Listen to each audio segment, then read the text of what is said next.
Hello മക്കളെ, electromagnetic induction എന്ന് പറഞ്ഞ ചാപ്റ്റർ ഒറ്റ വീഡിയോയിൽ പഠിച്ചെടുക്കാൻ നിങ്ങൾ റെഡിയാണെങ്കിൽ ഈ വീഡിയോയും റെഡിയാണ്.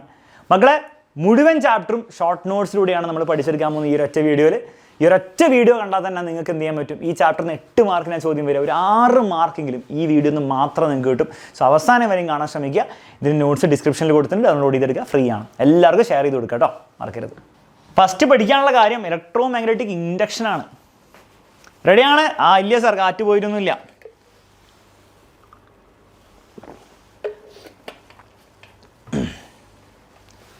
Full power sir, full power. Okay, 6:40 ആകുമ്പോൾ ബ്രേക്ക് പിടിക്കാം കേട്ടോ. ഓക്കെ, 6:40 ബ്രേക്ക് പിടിക്കും. 7:15 വരെ ബ്രേക്ക് ഉണ്ടാവും. അപ്പോൾ നല്ല ബ്രേക്ക് ആയിരിക്കും, പിടിച്ചിരിക്കുക. ഓക്കെ, നോമ്പ് മുറിക്കാൻ നേരത്തെ പോകണമെങ്കിൽ നേരത്തെ പോവുക. അപ്പോൾ നിങ്ങൾ അതിനനുസരിച്ച് ആ ഭാഗം എന്ത് ചെയ്യുക, ക്യാച്ചപ്പ് ചെയ്തെടുക്കുക. നിങ്ങൾ നേരത്തെ പോയാൽ നേരത്തെ വരാൻ പറ്റില്ലേ? അപ്പോൾ അതിനനുസരിച്ച് ക്യാച്ചപ്പ് ചെയ്തെടുക്കുക കേട്ടോ. റെഡി? Okay, set. ഓക്കെ, പിടി. മൂന്നാമത്തെ ചാപ്റ്ററിൽ ഫസ്റ്റ് കാര്യം ഇലക്ട്രോമാഗ്നറ്റിക് ഇൻഡക്ഷൻ, വൈദ്യുതകാന്തിക പ്രേരണം എന്ന് പറഞ്ഞാൽ എന്താണെന്നാണ് ആദ്യം പഠിക്കേണ്ടത്. എന്താണ് മക്കളെ? ഒന്നുമില്ല, ഒരു കോയിലുണ്ട്, അതിൻ്റെ magnetic flux, basically magnetic field ലൈൻസിന് എണ്ണം. ആ മാഗ്നറ്റിക് ഫ്ലക്സിൽ, കാന്തിക ഫ്ലക്സിൽ എന്തെങ്കിലും വ്യത്യാസം വന്നാൽ അവിടെ എന്തുണ്ടാവും? EMF ഉണ്ടാവും. EMF എന്ന് പറഞ്ഞാൽ വോൾട്ടേജ് ഉണ്ടാവും. ഇതാണ് ഇലക്ട്രോമാഗ്നറ്റിക് ഇൻഡക്ഷൻ. കഴിഞ്ഞു. ഇതാണ് ഇലക്ട്രോമാഗ്നറ്റിക് ഇൻഡക്ഷൻ. അപ്പോൾ പറ, എന്താണ് ഇലക്ട്രോമാഗ്നറ്റിക് ഇംഗ്ലീഷിൽ ഡിഫൈൻ ചെയ്ത്? എക്സാമിൽ ചോദിക്കും വാട്ട് ഈസ് ഇലക്ട്രോമാഗ്നറ്റിക് ഇൻഡക്ഷൻ. അപ്പോൾ പറയണം, whenever there is a change in magnetic flux linked with a coil and EMF is induced in the coil. Magnetic ഫ്ലക്സിൽ വ്യതിയാനം ഉണ്ടായാൽ അവിടെ ഒരു EMF ഇൻഡ്യൂസ് ചെയ്യപ്പെടും, വോൾട്ടേജ് ഉണ്ടാവും. This is called electromagnetic induction. ഇതിനാണ് electromagnetic induction. whenever there is a change in magnetic flux linked with a coil and EMF is induced in the coil. ഒരു ചാലകവുമായി ബന്ധപ്പെട്ട കാന്തിക ഫ്ലക്സിൽ വ്യതിയാനം ഉണ്ടാകുന്നതിൻ്റെ ഫലമായി ആ ചാലകത്തിൽ ഒരു EMF പ്രേരിതമാവുന്നു. ഇതിനെയാണ് നമ്മൾ വൈദ്യുതകാന്തിക പ്രേരണം എന്ന് വിളിക്കുക. മലയാളത്തിൽ അത്ര തന്നെ ഉള്ളൂ. Okay, ready. Strength of EMF എന്തിനെ ഡിപ്പെൻഡ് ചെയ്യും മക്കളെ? ഇത് പ്രാക്ടിക്കലി നമ്മൾ എങ്ങനെയാണ് ചേഞ്ച് ഉണ്ടാക്കുക? മാഗ്നറ്റിക് ഫ്ലക്സിൽ പ്രാക്ടിക്കലി എങ്ങനെ ചേഞ്ച് ഉണ്ടാക്കുക? ഒരു സോളിനോയിഡ് എടുക്കുക. ഓക്കെ, ഒന്നുകൂടി സൂം ചെയ്ത് കാണിച്ചു തരാം. ഒരു സോളിനോയിഡ് എടുക്കുക, ഇതുപോലെ ഒരു മാഗ്നറ്റ് എടുക്കുക. വെറുതെ വെച്ചിട്ട് കാര്യമുണ്ടോ? ഇല്ല. മാഗ്നറ്റിനെ അങ്ങോട്ട് ഉള്ളിലേക്ക് മൂവ് ചെയ്യുക. അപ്പോൾ ഈ സോളിനോയിഡിൻ്റെ ഉള്ളിൽ കൂടെയുള്ള മാഗ്നറ്റിക് ഫ്ലക്സ് കൂടും. അപ്പോൾ EMF ഉണ്ടാവില്ലേ? കറണ്ട് ഉണ്ടാവില്ലേ? ഉണ്ടാവും. അല്ലെങ്കിൽ എന്ത് ചെയ്യും? ഇവനെ ബാക്കോട്ട് വലിക്കുക. മാഗ്നറ്റിനെ ബാക്കോട്ട് വലിക്കുമ്പോൾ മാഗ്നറ്റിക് ഫ്ലക്സ് കുറയും. മാഗ്നറ്റിക് ഫ്ലക്സ് കുറഞ്ഞാലും ചേഞ്ച് വന്നാൽ EMF ഉണ്ടായില്ല, EMF ഉണ്ടാവും. അപ്പോൾ പ്രാക്ടിക്കലി ഒരു സോളിനോയിഡ് എടുക്കുക, ഒരു മാഗ്നറ്റിന് ഉള്ളിലേക്ക് കൊണ്ടുപോകുക, അല്ലെങ്കിൽ പുറത്തേക്ക് കൊണ്ടുപോകുക. ആ ഉള്ളിലേക്ക് കൊണ്ടുപോകുമ്പോൾ ഒരു EMF ഉണ്ടാവും, പുറത്തേക്ക് വരുമ്പോൾ EMF ഉണ്ടാവും. വെറുതെ വെച്ചാൽ EMF ഉണ്ടാവില്ല. ഒന്നേക്ക് ഉള്ളിലേക്ക് കൊണ്ടുപോകുന്ന സമയത്ത് ഒരു വോൾട്ടേജ് ഉണ്ടാവും, അല്ലെങ്കിൽ പുറത്തേക്ക് വലിക്കുന്ന സമയത്ത് വോൾട്ടേജ് ഉണ്ടാവും. അപ്പോൾ എക്സാമിന് ചോദിക്കും describe A practical experiment show the phenomena of electromagnetic induction ചോദിച്ചാൽ പ്രാക്ടിക്കൽ എക്സ്പെരിമെന്റ് എന്ത് വേണം? ഒരു മാഗ്നറ്റ് വേണം, ഒരു സോളിനോയിഡ് വേണം, ഗാൽവനോമീറ്റർ വേണം, കറണ്ട് ഉണ്ടോ എന്ന് അറിയാൻ വേണ്ടിയിട്ട്. അത് പറയണം. എന്നിട്ട് മാഗ്നറ്റിന് ഉള്ളിൽ കൊണ്ടുപോകുക, അപ്പോൾ ഗാൽവനോമീറ്റർ ഡിഫ്ലക്ട് ചെയ്യും, അപ്പോൾ EMF ഉണ്ടായി. മനസ്സിലായി? മാഗ്നറ്റിനെ പുറത്തേക്ക് കൊണ്ടുപോകുക, അപ്പോൾ ഗാൽവനോമീറ്റർ ഡിഫ്ലക്ട് ചെയ്യും, അപ്പോൾ EMF ഉണ്ടായി. മനസ്സിലായി? എഴുതി വെക്കണം. മനസ്സിലാവുന്നുണ്ടോ? ഓക്കെ, അത്ര മനസ്സിലായി. ഇനി ആ EMFിൻ്റെ സ്ട്രെങ്ത് എന്തിനെ ഡിപ്പെൻഡ് ചെയ്യും? മാഗ്നറ്റിൻ്റെ സ്ട്രെങ്ത്തിനെ ഡിപ്പെൻഡ് ചെയ്യും. സ്ട്രെങ്ത് ഓഫ് മാഗ്നറ്റ്, നല്ല സ്ട്രോങ് മാഗ്നറ്റ് ആണെങ്കിൽ കൂടുതൽ EMF ഉണ്ടാവും ഉള്ളിലേക്ക് കൊണ്ടുപോകുമ്പോൾ, അല്ലെ പുറത്തേക്ക് വലിക്കുമ്പോൾ. Relative speed between solenoid and magnet, മാഗ്നറ്റിൻ്റെ സ്പീഡിനെ ഡിപ്പെൻഡ് ചെയ്യും. നല്ല സ്പീഡിലാണെങ്കിൽ നല്ല മാഗ്നറ്റിക് EMF ഉണ്ടാവും. കുറവ് സ്പീഡിലാണെങ്കിൽ EMF വളരെ കുറവായിരിക്കും. Okay. Number of turns of solenoid, ചുറ്റുകളുടെ എണ്ണത്തിന് ഡിപ്പെൻഡ് ചെയ്യും. എത്രത്തോളം ചുറ്റുകളുടെ എണ്ണം കൂടുതലാണോ അത്രത്തോളം EMF കൂടുതലായിരിക്കും. കുറച്ച് ചുറ്റുകളുണ്ടെങ്കിൽ കുറച്ച് EMF, കുറേ ചുറ്റുകളുണ്ടെങ്കിൽ കൂടുതൽ EMF ഉണ്ടാവും. ഓക്കെ, ഈ 3 കാര്യങ്ങളാണ് സ്ട്രെങ്ത് ഓഫ് ഇൻഡ്യൂസ്ഡ് EMF. പ്രേരിത EMF എന്തിനെ സ്ട്രെങ്ത്തിനെ ഡിപ്പെൻഡ് ചെയ്യുന്നതാണ് ഈ 3 കാര്യങ്ങളാണ്. മാഗ്നറ്റിൻ്റെ സ്ട്രെങ്ത്, സ്പീഡ്, മാഗ്നറ്റ് ഉള്ളിലേക്ക് കൊണ്ടുപോകുന്ന അല്ലെ പുറത്തേക്ക് വലിക്കുന്നതിൻ്റെ സ്പീഡ്. മൂന്നാമത്തെ കാര്യം എന്താണ്? Number of turns. ഓർത്ത് വെച്ചോ, എക്സാമിൽ 1 മാർക്ക് ചോദ്യമാണ്, 1 മാർക്ക് ചോദ്യമാണ്. ഇനി മക്കളെ, ഈ EMFിൻ്റെ ഡയറക്ഷനൊക്കെ കണ്ടുപിടിക്കാൻ വേണ്ടി ഏതാണ് ഉപയോഗിക്കുക? ഏത് റൂളാണ് ഉപയോഗിക്കുക? EMFും ഈ പ്രേരിതമാവുന്ന കറണ്ട് ഡയറക്ഷൻ കണ്ടുപിടിക്കുക ഏത് റൂൾ ഉപയോഗിക്കും? ഇവനെ ഉപയോഗിക്കുക. ഫ്ലെമിങ്ങിൻ്റെ ലെഫ്റ്റ് ഹാൻഡ് അല്ല, റൈറ്റ് ഹാൻഡ് റൂൾ ഉപയോഗിക്കുക. അപ്പോൾ അതിനൊരു സിറ്റുവേഷൻ ഞാൻ പറഞ്ഞുതരാം, എവിടെയാണ് ഇത് ഉപയോഗിക്കേണ്ടതെന്നുള്ള കാര്യം. ഇലക്ട്രോമാഗ്നറ്റിക് ഇൻഡക്ഷൻ്റെ റൂള്, കറണ്ടിൻ്റെയോ ഫോഴ്സിൻ്റെയോ എന്താ റൂൾസ് കണ്ടുപിടിക്കാൻ വേണ്ടി എന്ത് ഉപയോഗിക്കുക? ഫ്ലെമിങ്ങിൻ്റെ റൈറ്റ് ഹാൻഡ് റൂൾ ഉപയോഗിക്കുക. അപ്പോൾ ക്വസ്റ്റ്യൻ വരാൻ പോകുന്നത് ഇങ്ങനെയൊക്കെയാണ്. ഇങ്ങനെ വരും, നോക്കിക്കോ.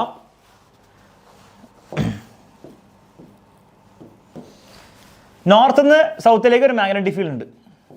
ഓക്കെ, അതിൽ നമ്മൾ എന്ത് ചെയ്തു? ഒരു കറണ്ട് ക്യാരിയും കണ്ടക്ടറും കൊണ്ട് വെച്ചു. ഇതാണ് നമ്മുടെ കറണ്ട് ക്യാരിയും കണ്ടക്ടർ.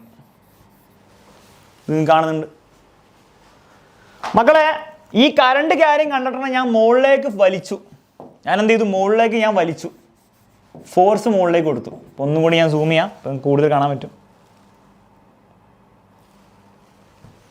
മുകളിലേക്ക് ഞാൻ വലിച്ചു, ഈ കറണ്ട് ക്യാരിനെ മുകളിലേക്ക് ഞാൻ വലിച്ചു. അവൻ്റെ മാഗ്നറ്റിക് ഫ്ലക്സ് കൂടുകയോ കുറയോ? മാഗ്നറ്റിക് ഫ്ലക്സ് കൂടുകയോ കുറയോ? സാർ, മാഗ്നറ്റിക് ഫീൽഡിൽ നിന്ന് മുകളിലേക്ക് വലിക്കുമ്പോൾ മാഗ്നറ്റിക് ഫ്ലക്സ് കുറയും. മാഗ്നറ്റിക് ഫ്ലക്സിൽ വ്യത്യാസം വന്നല്ലോ, അപ്പോൾ EMF ഉണ്ടാവും. ഓക്കെ, കറണ്ട് ഇങ്ങോട്ടേ കാണണ്ട അങ്ങോട്ടേ കാണണ്ടാവാ. 2 പോയിന്റ്സിന് പേര് കൊടുക്കുക. ഇതിനെ ഞാൻ A എന്ന് കൊടുത്തു, ഇതിനെ B എന്ന് കൊടുത്തു. A എന്ന് Bയിലേക്കാണോ B എന്ന് Aയിലേക്കാണോ കറണ്ട് ഉണ്ടാവും, കണ്ടുപിടിക്കണം. ഇങ്ങനെയാണ് എക്സാമിന് ചോദ്യം വരിക. അപ്പോൾ എങ്ങനെ ചെയ്യാം നിങ്ങൾ? വയറിന് മുകളിലേക്ക് ഞാൻ വലിച്ചു, അപ്പം EMF ഉണ്ടാവും. കാരണം മാഗ്നറ്റിക് ഫ്ലക്സിൽ വ്യത്യാസമുണ്ട്, EMF ഉണ്ടാവും.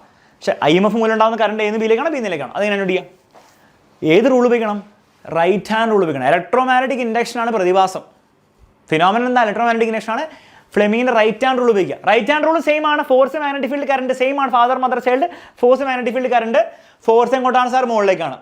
മാഗ്നറ്റിക് ഫീൽഡ് എങ്ങോട്ടാണ് സാർ? നോർത്ത് സൗത്തിലേക്ക് അങ്ങോട്ടേക്കാണ്. ഫോഴ്സ് മുകളിലേക്ക്, മാഗ്നറ്റിക് ഫീൽഡ് അങ്ങോട്ടേക്ക്. കറണ്ട് എങ്ങോട്ടാണ് സാർ? ഇങ്ങോട്ട്. B എന്ന് Aയിലേക്കാണോ എന്ന് Bയിലേക്കാണോ? B എന്ന് Aയിലേക്കല്ലേ? കഴിഞ്ഞു, ഇത്രയേ ഉള്ളൂ സംഭവം. ഇത്രയേ ഉള്ളൂ പരിപാടി. കറണ്ട് B എന്ന് Aയിലേക്ക്. എങ്ങോട്ടുണ്ടാവും? B to A ഉണ്ടാവും. B എന്ന് Aയിലേക്ക്. ഇത്രയേ ഉള്ളൂ സംഭവം. ഇങ്ങനെയാണ് ഫ്ലെമിങ്ങിൻ്റെ റൈറ്റ് ഹാൻഡ് റൂൾ ഉപയോഗിക്കുക. ലെഫ്റ്റ് ഹാൻഡ് റൂൾ അല്ല, റൈറ്റ് ഹാൻഡ് റൂൾ ഉപയോഗിക്കുക. ഇനി ഇത് മാത്രം പഠിച്ചു വെച്ചാൽ പോരാ, ഇതിൻ്റെ സ്റ്റേറ്റ്മെൻറ്റും പഠിച്ചു വെക്കണം. ഓക്കെ, ഇലക്ട്രോമാഗ്നറ്റിക് ഇൻഡക്ഷൻ ഉണ്ടാകുന്ന കറണ്ട് ഡയറക്ഷൻ കണ്ടുപിടിക്കാൻ വേണ്ടി ഇത് ഉപയോഗിക്കാം. കറണ്ടിൻ്റെ മാത്രമല്ല, എന്ത് ഡയറക്ഷൻ കണ്ടുപിടിക്കാൻ ഉപയോഗിക്കാം. ഫോഴ്സിൻ്റെ ആയിക്കോട്ടെ, മാഗ്നറ്റിക് ഫീൽഡ് ആയിക്കോട്ടെ, എന്തും. പക്ഷേ സ്റ്റേറ്റ്മെൻറ്റും പഠിക്കണം. If we hold our right hand, forefinger, middle finger and thumb at right angle to each other, അല്ലെങ്കിൽ മ്യൂച്വലി പെർപെൻഡിക്കുലർ എന്നാണ് അവിടെ പറഞ്ഞത്. ഇവിടെ റൈറ്റ് ആംഗിൾ ആണ്. Then if the forefinger represents the direction of magnetic field and the thumb represents the direction of force on conductor, then the direction of the middle finger represents the direction of induced current. നിങ്ങളുടെ ഭാഷയിൽ എഴുതി വെക്കുക, നിങ്ങളുടെ ലാംഗ്വേജിൽ എഴുതി വെച്ചാൽ. പക്ഷെ അത് എഴുതി വെക്കാൻ പഠിക്കണം കേട്ടോ. നിങ്ങൾ പലരും സാർ ഇത് ഉപയോഗിക്കാൻ പഠിച്ചാൽ പോലെ എന്തിനാണ് എഴുതി വെക്കാൻ പഠിക്കുന്നത്? പരീക്ഷ ചോദിക്കും. അതുകൊണ്ട് പരീക്ഷ ചോദിക്കും. State Fleming's right hand rule എന്ന് ചോദിക്കും. പ്രസ്താവിക്കാൻ പറയും. അപ്പോൾ പ്രസ്താവിക്കണം. ഫിഗറും വരച്ച് വെച്ചോ, ഡയഗ്രാം വരച്ച് വെച്ചോ. പക്ഷേ ഇംഗ്ലീഷ് മലയാളത്തിൽ എഴുതാൻ പഠിക്കണം. ഓക്കെ, ആ നോട്ട്സിൽ കൊടുത്തിട്ടുണ്ട്, നാളെ റിവൈസ് ചെയ്യണേ. ഓക്കെ, ഈ ഡയറക്ഷൻ ഓഫ് കറണ്ട് എന്തിനൊക്കെ ഡിപ്പെൻഡ് ചെയ്യും? ഇവിടെ കറണ്ട് ഡയറക്ഷൻ ഡിപ്പെൻഡ് ചെയ്യും, ഫോഴ്സിനെയും മാഗ്നറ്റിക് ഫീൽഡ് ഡിപ്പെൻഡ് ചെയ്യും. അത് എഴുതി വെച്ചാൽ മതി. Direction of magnetic field depend ചെയ്യും. Direction of motion of magnetic field, അതാ force. Direction of motion of magnetic field എന്ന് പറഞ്ഞാൽ ബേസിക്കലി എന്താണ്? ഫോഴ്സിനെ ഡിപ്പെൻഡ് ചെയ്യും. വേറൊരു കാര്യത്തിനെ കൂടി ഡിപ്പെൻഡ് ചെയ്യും. Direction of motion of solenoid. ഒരു സോളിനോയിഡ് ആയിരുന്നുവെങ്കിൽ ആ സോളിനോയിഡിൻ്റെ മോഷനെ ഡിപ്പെൻഡ് ചെയ്യും. ഡയറക്ഷൻ ഓഫ് മോഷൻ ഓഫ് മാഗ്നറ്റിനെ ഡിപ്പെൻഡ് ചെയ്യാം, direction of motion of magnetic field depend ചെയ്യാം, direction of motion of solenoid അല്ലെങ്കിൽ കോയിൽ. കോയിലാണ് ശരിക്കും ഫോഴ്സ് കേട്ടോ. കോയിലിൻ്റെ അല്ലെങ്കിൽ സോളിനോയിഡിൻ്റെ ഡയറക്ഷനാണ് ശരിക്കും force. Magnetic field, motion of magnet, മൂന്നാമത് direction of motion of solenoid അല്ലെങ്കിൽ കോയിൽ. അതാണ് ബേസിക്കലി നമ്മുടെ ഫോഴ്സ്. എങ്ങോട്ടാണ് കണ്ടക്ടർ മൂവ് ചെയ്യുന്നത്? മുകളിലേക്കാണ് മുകളിലേക്ക്, താഴേക്കാണ് താഴേക്ക്. അത്രേ ഉള്ളൂ. ക്ലിയർ ആണ്? റെഡി. അപ്പം ഇലക്ട്രോമാഗ്നറ്റിക് ഇൻഡക്ഷൻ്റെ ഡയറക്ഷൻ കണ്ടുപിടിക്കാനുള്ള സംഗതി മനസ്സിലായി. ഇനി നമ്മൾ ക്വസ്റ്റ്യൻസ് സെപ്പറേറ്റ് ചെയ്യും, അപ്പോൾ കൂടുതൽ മനസ്സിലായിക്കോളും. പക്ഷേ അടിസ്ഥാനപരമായി മനസ്സിലായല്ലോ. ഓക്കെ, ഇനി നെക്സ്റ്റ് പഠിക്കാനുള്ള നമ്മുടെ ഈ ചാപ്റ്ററിലെ ഏറ്റവും ഭീകര ഐറ്റമാണ്. ഇവൻ്റെ പേരാണ് AC ജനറേറ്റർ. എല്ലാം പഠിക്കാം. വർക്കിംഗ് പ്രിൻസിപ്പിൾ എന്താണ് AC ജനറേറ്ററിൻ്റെ?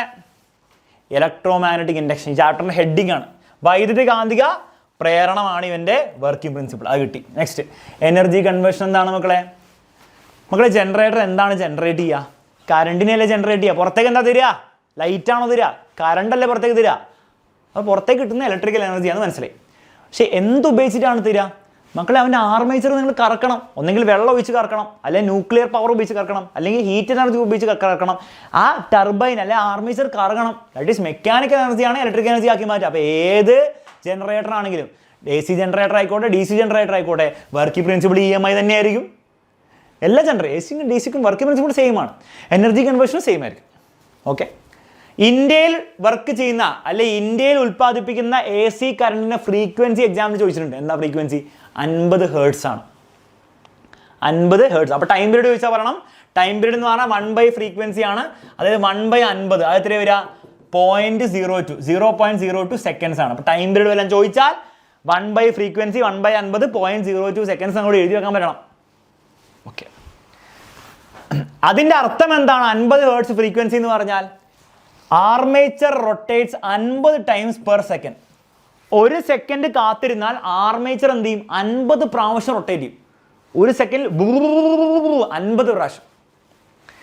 Current changes direction 100 times per second. അതിനർത്ഥം എന്താണ് മക്കളെ? ഒരു സെക്കൻഡിൽ ആർമേച്ചർ റൊട്ടേറ്റ് ചെയ്യുമ്പോൾ ഇങ്ങനെയായിരിക്കും കറണ്ട് ഉണ്ടാവുക, ഇങ്ങനെയായിരിക്കും കറണ്ടിൻ്റെ ഗ്രാഫ് ഉണ്ടാവുക. അതായത് ഒരു സെക്കൻഡിൽ കറണ്ട് എത്ര പ്രാവശ്യം ഡയറക്ഷൻ ചേഞ്ച് ചെയ്തു? പോസിറ്റീവ് നെഗറ്റീവ് 2 പ്രാവശ്യം ഡയറക്ഷൻ ചേഞ്ച് ചെയ്തു. ഒരു സെക്കൻഡിൽ കറണ്ട് പോസിറ്റീവ് ബൈ നെഗറ്റീവ് 2 പ്രാവശ്യം ഡയറക്ഷൻ ചേഞ്ച് ചെയ്തു. ഒരു സൈക്കിൾ, ഒരു സെക്കൻഡിൽ ഒരു സൈക്കിൾ കേട്ടോ, ഒരു സൈക്കിൾ. അപ്പോൾ ഒരു സൈക്കിളിൽ ഒരു പ്രാവശ്യം ആർമേച്ചർ റൊട്ടേറ്റ് ചെയ്യുമ്പോൾ, ഒരു പ്രാവശ്യം ആർമേച്ചർ റൊട്ടേറ്റ് ചെയ്യുമ്പോൾ 2 പ്രാവശ്യം കറണ്ട് സൈക്കിൾ ചെയ്തു. 50 പ്രാവശ്യം ആർമേച്ചർ റൊട്ടേറ്റ് ചെയ്യുമ്പോൾ എത്ര പ്രാവശ്യം കറണ്ട് ഡയറക്ഷൻ ചേഞ്ച് ചെയ്യും? 50ൻ്റെ ഡബിൾ 100 പ്രാവശ്യം കറണ്ട് ഡയറക്ഷൻ ചേഞ്ച് ചെയ്യും. അപ്പോൾ 50 ഹെർട്സ് ഫ്രീക്വൻസി എന്ന് പറഞ്ഞു കഴിഞ്ഞാൽ ആർമേച്ചർ ഒരു സെക്കൻഡിൽ 50 പ്രാവശ്യം റൊട്ടേറ്റ് ചെയ്യും, കറണ്ട് 100 പ്രാവശ്യം ഡയറക്ഷൻ ചേഞ്ച് ചെയ്യും. ഇത് ഓർത്ത് വെച്ചോ, എക്സാമിന് 1 മാർക്ക് ചോദിക്കും കേട്ടോ. ക്ലിയർ ആണല്ലോ മക്കളെ? സെറ്റ്. ബ്രഷസ് എപ്പോഴും റെസ്റ്റിലായിരിക്കും. അപ്പോൾ എ സി ജനറേറ്ററിൻ്റെ പാർട്സ് നിങ്ങൾ നോക്കിയാൽ മനസ്സിലാവും. നിങ്ങൾ ഓൾറെഡി പഠിച്ച പാർട്സ് തന്നെയാണ്, പുതിയ പാർട്സ് ഒന്നുമില്ല. ഇലക്ട്രിക് മോട്ടറിന് അതേ പാർട്സാണ്. ഒരു കാര്യം മാത്രമേ വ്യത്യാസമുള്ളൂ. എന്താണ് സെയിം ആയിട്ടുള്ള ആൾക്കാർ എന്താണ് മക്കളെ? ഇത് ആർമേച്ചർ തന്നെ, ഇത് പെർമനൻറ്റ് മാഗ്നറ്റ്സ് സ്ഥിരകാന്തങ്ങൾ, ഇത് ബ്രഷസ്. ഇതാരാണ്? ഇത് slip rings. Slip rings. Brightness കുറയ്ക്കാം. ഇപ്പോൾ പറയും brightness full comment box brightness. ഇപ്പോൾ ശരിയായ സ്ലിപ്പ് റിങ്സ് ആരാണ് മക്കളെ? ഈ 5 മിനിറ്റ് ബ്രേക്ക് കേട്ടോ, 5 മിനിറ്റ് ബ്രേക്ക്. അല്ല, ഇപ്പോൾ നേരത്തെ നിങ്ങളുടെ കുടുംബത്തിൽ നോമ്പ് നോക്കി നേരത്തെ സമയം ഫിക്സ്ഡ് ഓൾറെഡി ചെയ്തിട്ടുണ്ടെങ്കിൽ ബാങ്ക് വിളിച്ചിട്ടുണ്ടെങ്കിൽ നേരത്തെ പോയിക്കോട്ടോ. നിങ്ങൾ അതിനനുസരിച്ച് ലേറ്റ് ആയിട്ടോ നേരത്തെ വന്നാൽ മതി. ഓക്കെ, 6:40 to 7:15 ബ്രേക്ക് ആയിരിക്കും. Slip rings. അപ്പോൾ ഇലക്ട്രിക് മോട്ടറിൽ നിന്ന് തമ്മിലുള്ള വ്യത്യാസം എന്താ? സ്ട്രക്ചറൽ ഡിഫറൻസ് എന്താണ്? സ്ലിപ്പ് റിങ്സ് മാത്രം, ബാക്കിയൊക്കെ സെയിം അല്ലേ? സെയിം ആണ്. ഓക്കെ, ഇനി നിങ്ങൾ മനസ്സിലാക്കേണ്ടത്, എക്സാമിന് ചോദിക്കും which is the only part which always remains rest. എപ്പോഴും റെസ്റ്റിലായിട്ടില്ല, നിശ്ചലമായിരിക്കുന്ന ഈ എ സി ജനറേറ്ററിൻ്റെ പാർട്ട് എന്താണ് മക്കളെ? ബ്രഷ് മാത്രമാണ്. കാരണം ആർമേച്ചർ കറങ്ങും, അതിനോടൊപ്പം സ്ലിപ്പ് റിങ്സും കറങ്ങും. സാറോ മാഗ്നറ്റ്സോ? മക്കളെ, പ്രാക്ടിക്കൽ ജനറേറ്ററിൽ, ശരിക്കത്തെ ജനറേറ്ററിൽ ആർമേച്ചർ അല്ല കറങ്ങുക, മാഗ്നറ്റ്സ് ആണ് കിടന്ന് കറങ്ങുക. കാരണം എന്താണ്? ഈ ആർമേച്ചർ കറങ്ങിയാലുള്ള പ്രശ്നം സ്ലിപ്പ് റിങ്സ് കറങ്ങും. സ്ലിപ്പ് റിങ്സും ബ്രഷസും കോൺടാക്റ്റിലായതുകൊണ്ട് അവിടെ സ്പാർക്കിംഗ് ഉണ്ടാവും. അപ്പോൾ ആ സ്പാർക്കിംഗ് പ്രിവെൻറ്റ് ചെയ്യാൻ വേണ്ടി എന്ത് ചെയ്യും? നമ്മുടെ മാഗ്നറ്റ്സ് ആണ് കറങ്ങുക. അപ്പോൾ ആരൊക്കെയാണ് കറങ്ങാൻ പോസിബിൾ? മാഗ്നറ്റ്സിന് പോസിബിളാണ്, ആർമേച്ചറും പോസിബിളാണ്, സ്ലിപ്പ് റിങ്സ് പോസിബിളാണ്. പക്ഷെ എല്ലാവരും കറങ്ങുമ്പോഴും ആര് മാത്രം എപ്പോഴും റെസ്റ്റിലായിരിക്കും? ബ്രഷസ് മാത്രം റെസ്റ്റിലായിരിക്കും. ഓർത്ത് വെച്ചോ, എക്സാമിൽ 1 മാർക്ക് ചോദ്യം വരും. ഓൾവേസ് റെസ്റ്റിലാവുന്ന ഭാഗം നമ്മളെ ബ്രഷസ് ആണെന്നുള്ള കാര്യം ഓർത്ത് വെച്ചോ. Brushes always at rest. ഒരു എ സി ജനറേറ്ററിനെ ഡി സി ജനറേറ്റർ ആക്കാൻ വേണ്ടി എന്ത് ചെയ്യണം? Conversion to D C generator ആക്കാൻ വേണ്ടി എന്ത് ചെയ്യണം മക്കളെ? ഒറ്റ കാര്യം ഓർത്ത് വെച്ചാൽ മതി, replace slip rings with split rings. Slip റിങ്സിനെ സ്പ്ലിറ്റ് റിങ്സ് വെച്ച് റിപ്ലേസ് ചെയ്യുക. ആരാണ് slip rings sir? Slip rings എന്ന് പറഞ്ഞാൽ എ സി ജനറേറ്ററിലെ ഈ ഫുൾ റിങ്സ് ആണ് സ്ലിപ്പ് റിങ്സ്. സ്പ്ലിറ്റ് റിങ്സ് എന്ന് പറഞ്ഞാൽ ഇലക്ട്രിക് മോട്ടറിൽ ഉണ്ടായിരുന്ന സ്പ്ലിറ്റ് റിങ്സ്. അപ്പോൾ ഈ റിങ്ങിനെ എടുത്തിട്ട് ഈ റിങ് വെച്ച് റിപ്ലേസ് ചെയ്ത് അതെന്തായി മാറി? ഡി സി ജനറേറ്ററായി മാറി. ഇത്രയുള്ള സംഭവം. 6:40 ബ്രേക്ക് ഉണ്ട് കേട്ടോ. 6:40 ബ്രേക്ക് ആണേ. കാണുന്നുണ്ട്, ഞാൻ മെസ്സേജ് കാണുന്നുണ്ട്. 6:40. ഓക്കെ മക്കളെ? അലൻ സാറ് പറഞ്ഞ പോലെ തന്നെ എ സി ഇട്ട് കഴിഞ്ഞാൽ നിലം കുറച്ച് തണുക്കില്ല, നനയില്ലേ? അപ്പോൾ നമ്മൾ സ്ലിപ്പായി പോകും. അപ്പോൾ എ സി ജനറേറ്ററാണ് സ്ലിപ്പ് റിങ്സ്, ഡി സി ജനറേറ്ററാണ് സ്പ്ലിറ്റ് റിങ്സ്. അലൻ സാർ ഇങ്ങനെ പറഞ്ഞത് ഡി സി സ്പ്ലിറ്റ് റിങ്സ് ഇതല്ലേ, ഡി സി. ഇതായിരുന്നു അലൻ സാറിൻ്റെ ട്രിക്ക്. എ സി ജനറേറ്റർ ആയിരുന്നു ഡിസ്കസ് ചെയ്തുകൊണ്ടിരുന്നത്. പറഞ്ഞ കാര്യം ഒന്നും കൂടി പെട്ടെന്ന് പറഞ്ഞുതരാം. എ സി ജനറേറ്ററിൻ്റെ വർക്കിംഗ് പ്രിൻസിപ്പിൾ, പ്രവർത്തന തത്വം ഇലക്ട്രോമാഗ്നറ്റിക് ഇൻഡക്ഷൻ ആണ് നമ്മൾ പറഞ്ഞിട്ടുണ്ടായിരുന്നു. ജസ്റ്റ് ഒന്ന് വെയിറ്റ് ചെയ്യും. ഓക്കെ, എനർജി കൺവേർഷൻ, ഊർജ്ജ മാറ്റം എന്ന് പറഞ്ഞാൽ മെക്കാനിക്കൽ എനർജി ഇലക്ട്രിക്കൽ എനർജി ആക്കി മാറ്റുകയാണ് ഇവൻ്റെ പണി എന്നുള്ള കാര്യം കൂടെ നമ്മൾ പറഞ്ഞിട്ടുണ്ടായിരുന്നു. യാന്ത്രിക ഊർജ്ജം വൈദ്യുതി ഊർജ്ജമാക്കി മാറ്റുന്നു. ഇന്ത്യയിൽ ഇലക്ട്രിസിറ്റി ഉണ്ടാക്കുന്ന AC ജനറേറ്റർ വർക്ക് ചെയ്യുന്ന അല്ലെ പ്രൊഡ്യൂസ് ചെയ്യുന്ന ഇലക്ട്രിസിറ്റിയുടെ ഫ്രീക്വൻസി എന്താണ് മക്കളെ? 50 ഹെർട്സ് ആണ് നമ്മൾ പറഞ്ഞിട്ടുണ്ടായിരുന്നു. 50 ഹെർട്സ് ഫ്രീക്വൻസി എന്ന് പറഞ്ഞാൽ ആർമേച്ചർ ഒരു സെക്കൻഡിൽ 50 തവണ 50 ടൈംസ് റൊട്ടേറ്റ് ചെയ്യുമെന്നും കറണ്ട് ഒരു സെക്കൻഡിൽ പെർ സെക്കൻഡ് 100 തവണ ഡയറക്ഷൻ ചേഞ്ച് ചെയ്യുന്നുള്ള കാര്യം നമ്മൾ പറഞ്ഞിട്ടുണ്ടായിരുന്നു. ഈ AC ജനറേറ്ററിനെ പിടിച്ച് DC ജനറേറ്റർ ആക്കണം. നിങ്ങൾ എന്ത് ചെയ്യണം?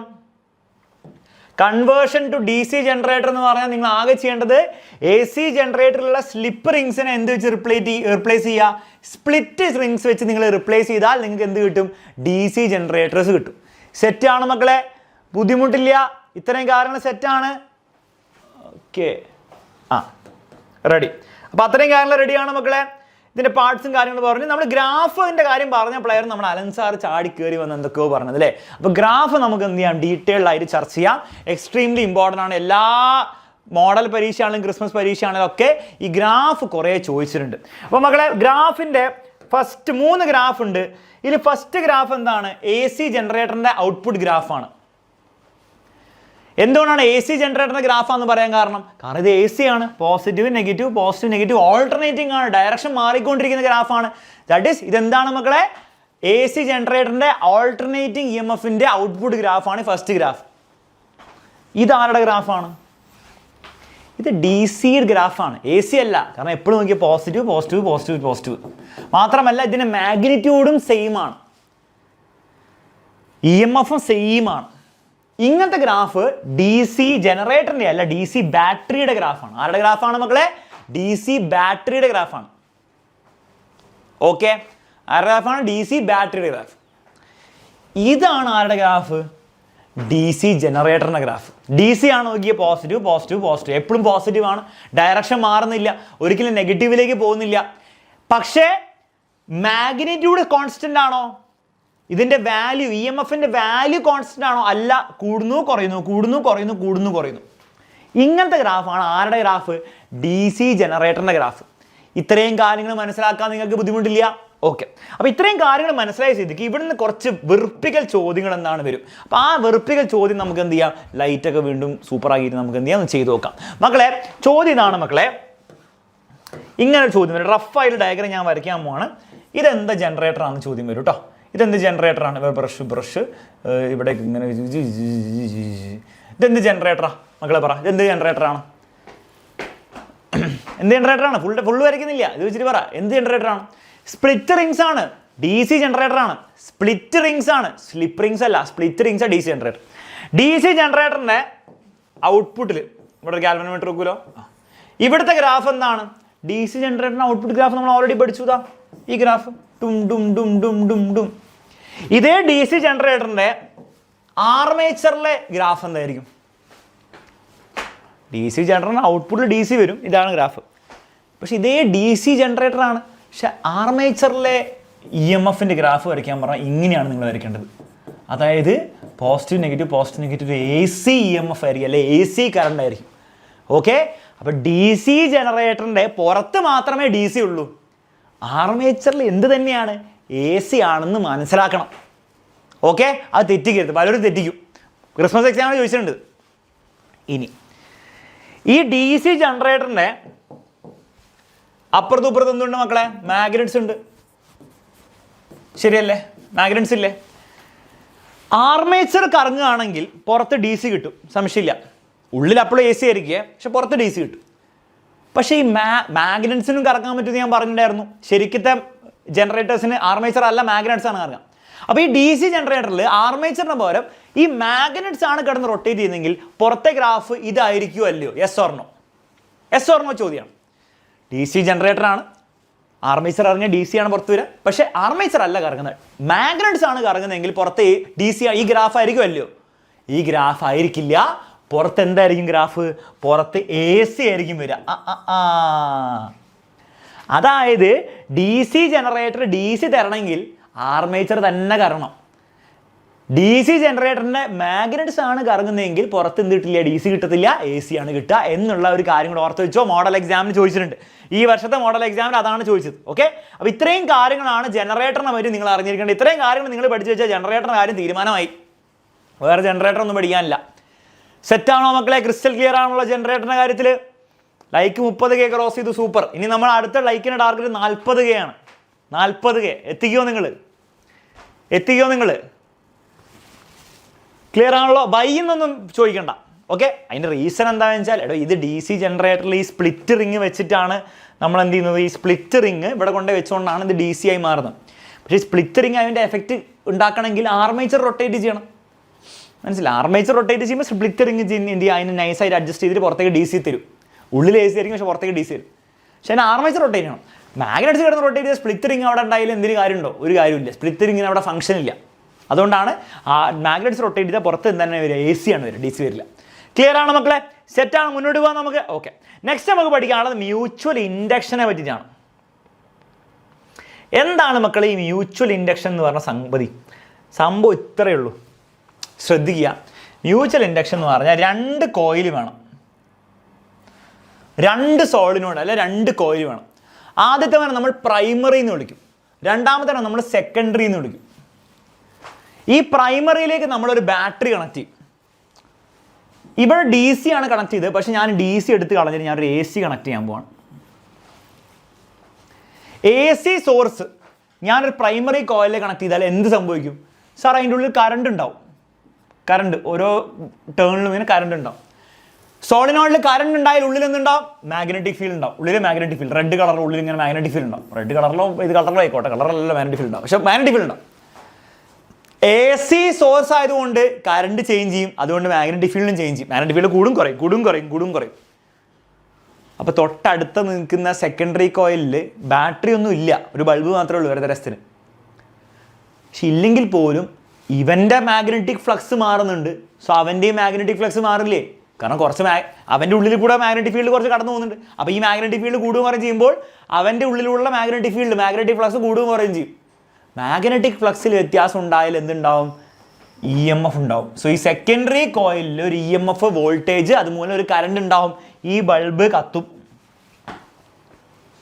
ഈ പരിപാടിനെയാണ് നമ്മൾ എന്ത് വിളിക്കുക? Mutual induction.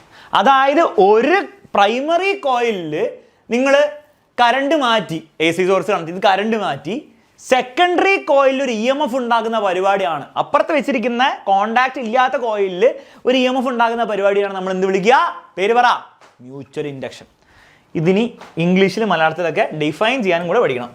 മനസ്സിലാക്കിയാൽ മാത്രം പോരെ. ഇനി പരീക്ഷയിൽ ഡിഫൈൻ മ്യൂച്വൽ ഇൻഡക്ഷൻ, എന്താണ് മ്യൂച്വൽ ഇൻഡക്ഷൻ എന്ന് ചോദിക്കും. അപ്പം നിങ്ങൾ അത് ഡിഫൈൻ ചെയ്യാനും നിങ്ങൾക്ക് പറ്റണം. അപ്പോൾ ആദ്യം നമുക്ക് ഇംഗ്ലീഷ് ഡെഫിനിഷൻ നോക്കാം.